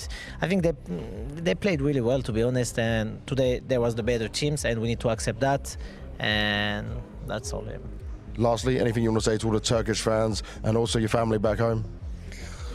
Yes, my little daughter, my little son, my wife, I'm sorry. Özür dilerim, yani yapamadık. Da savaşıyoruz. Elbette bir gün olacak. Size seviyorum Celen Aslan. Defne, sizi çok seviyorum. really appreciate how much detail and insight Magic can provide us in such a tough situation. He said it there himself, you know, he's fallen down so many times, but he's got back up more, and that's what I want to see from Eternal Fire. I'm very curious, obviously, no guarantees going forward for Kado, but if they can make it to playoffs, like, it's been a while since we've seen them in a big arena, so I'd be really excited to see how they fare there. That's true, and of course, this is just a great start for their season simply because they didn't even qualify for the last major. Yeah. I'm just going to remind everybody because they were on our radar for their Copenhagen performance, getting top 8 there, having some deep runs at events like ESL Pro League, but that disaster led them to make this change to add Jota, and in practically no time at all, I'm already sold on the move. I already feel like this is an upgraded Eternal Fire, one that's more active, moving together as a unit a bit quicker, and I would say that Jota himself proved that he belonged here, that he was actually an asset to them in the wins over Vitality and over G2. Beating Vitality, beating G2 on land, that is no joke. I think that's something they can and should be proud of. It's something that tells us that when they're hitting their strides, when they're working well together, when Centaurus are having great games, EF can cause the upsets. But as we spoke about already, Katowice is going to be a different breed. I think the teams are going to come in a little better prepared for it. Some of these roster changes that's been shaky to begin with, those teams will have elevated themselves, and that's where it comes down to for EF. Can you replicate this kind of performance? Can you show us once more that you're in the conversation for the playoff? Then that would be a massive step in the right direction once more. Both teams going to be going home with a hell of a lot of VRS points and also a decent chunk of change on both sides of the equation for Eternal Fire, just over 85k. For Spirit, though, just shy of $300,000. Donk's got a great birthday night ahead of him, maybe. That's a lot of Big Macs, you know. That's what he goes for? You think that's what? That's what I would do. I saw the McDonald's actually arriving as well, so really? maybe that's already the celebration. Yeah, apparently they love a bit of McDonald's. That's so base to celebrate winning $300,000 with some I don't think that was celebration. I think that was the mid-series food. Oh, okay. Yeah, maybe they'll find a better restaurant or something like that. I hope. Either way, I'm very excited to see what both of these guys are going to be delivering for the rest of the season, and the fact that we've got to see so many new rosters here in Copenhagen as well. Like, this has teed us up for a great 2025. Hey, can I just steal the word for a second? You know, and just be very thankful for Blast changing the format. I think a lot of us have been a little bit, not frustrated, but we've been tired of the teams coming into the beginning of the season treating the Blast group stage as a boot camp, saying that we're here to practice, we're picking maps that we normally wouldn't pick, we're testing out stuff before Katowice. I've felt throughout these couple of weeks, and I don't know if you agree, that every single team came in here with the objective to win their game, because they knew losing, you're out of the tournament. Losing, you lose valuable time of getting to know each other in a pressured environment, playing official games, and there was something at stake for every single game. Exactly. Yes. I love this format. I love the fact that we don't have the Blast group stage anymore, and I hope the teams will buy a little more into it next year and wager some goddamn money. I hope so as well, and I just love the aspect of them picking. They're showing that they're watching the games also, that they knew that G2 was weak. That's why Eternal Fire go for them, you know? All of these kinds of matches where they sense blood in the water. They see a team that isn't quite gelling as fast as they should, and it affirms the things that we're providing up here in terms of narrative, because they're making picks almost based on the exact same information. And it's just nice to see that, yeah, that seed that you have, G2, maybe someone else was responsible for it a little bit. Yeah, well, if you've got any feedback for us at home, make sure you are filling in the Blast survey, which will be available as a link in the chat as well. Give us any of your insight, any feedback, anything you've been enjoying as well. And speaking of enjoying Counter-Strike, there's going to be plenty more this season, because not only are we going to be going to Lisbon, which you guys can still join us at, it's going to be dates March 28th, and tickets are available to be purchasing now. We've also got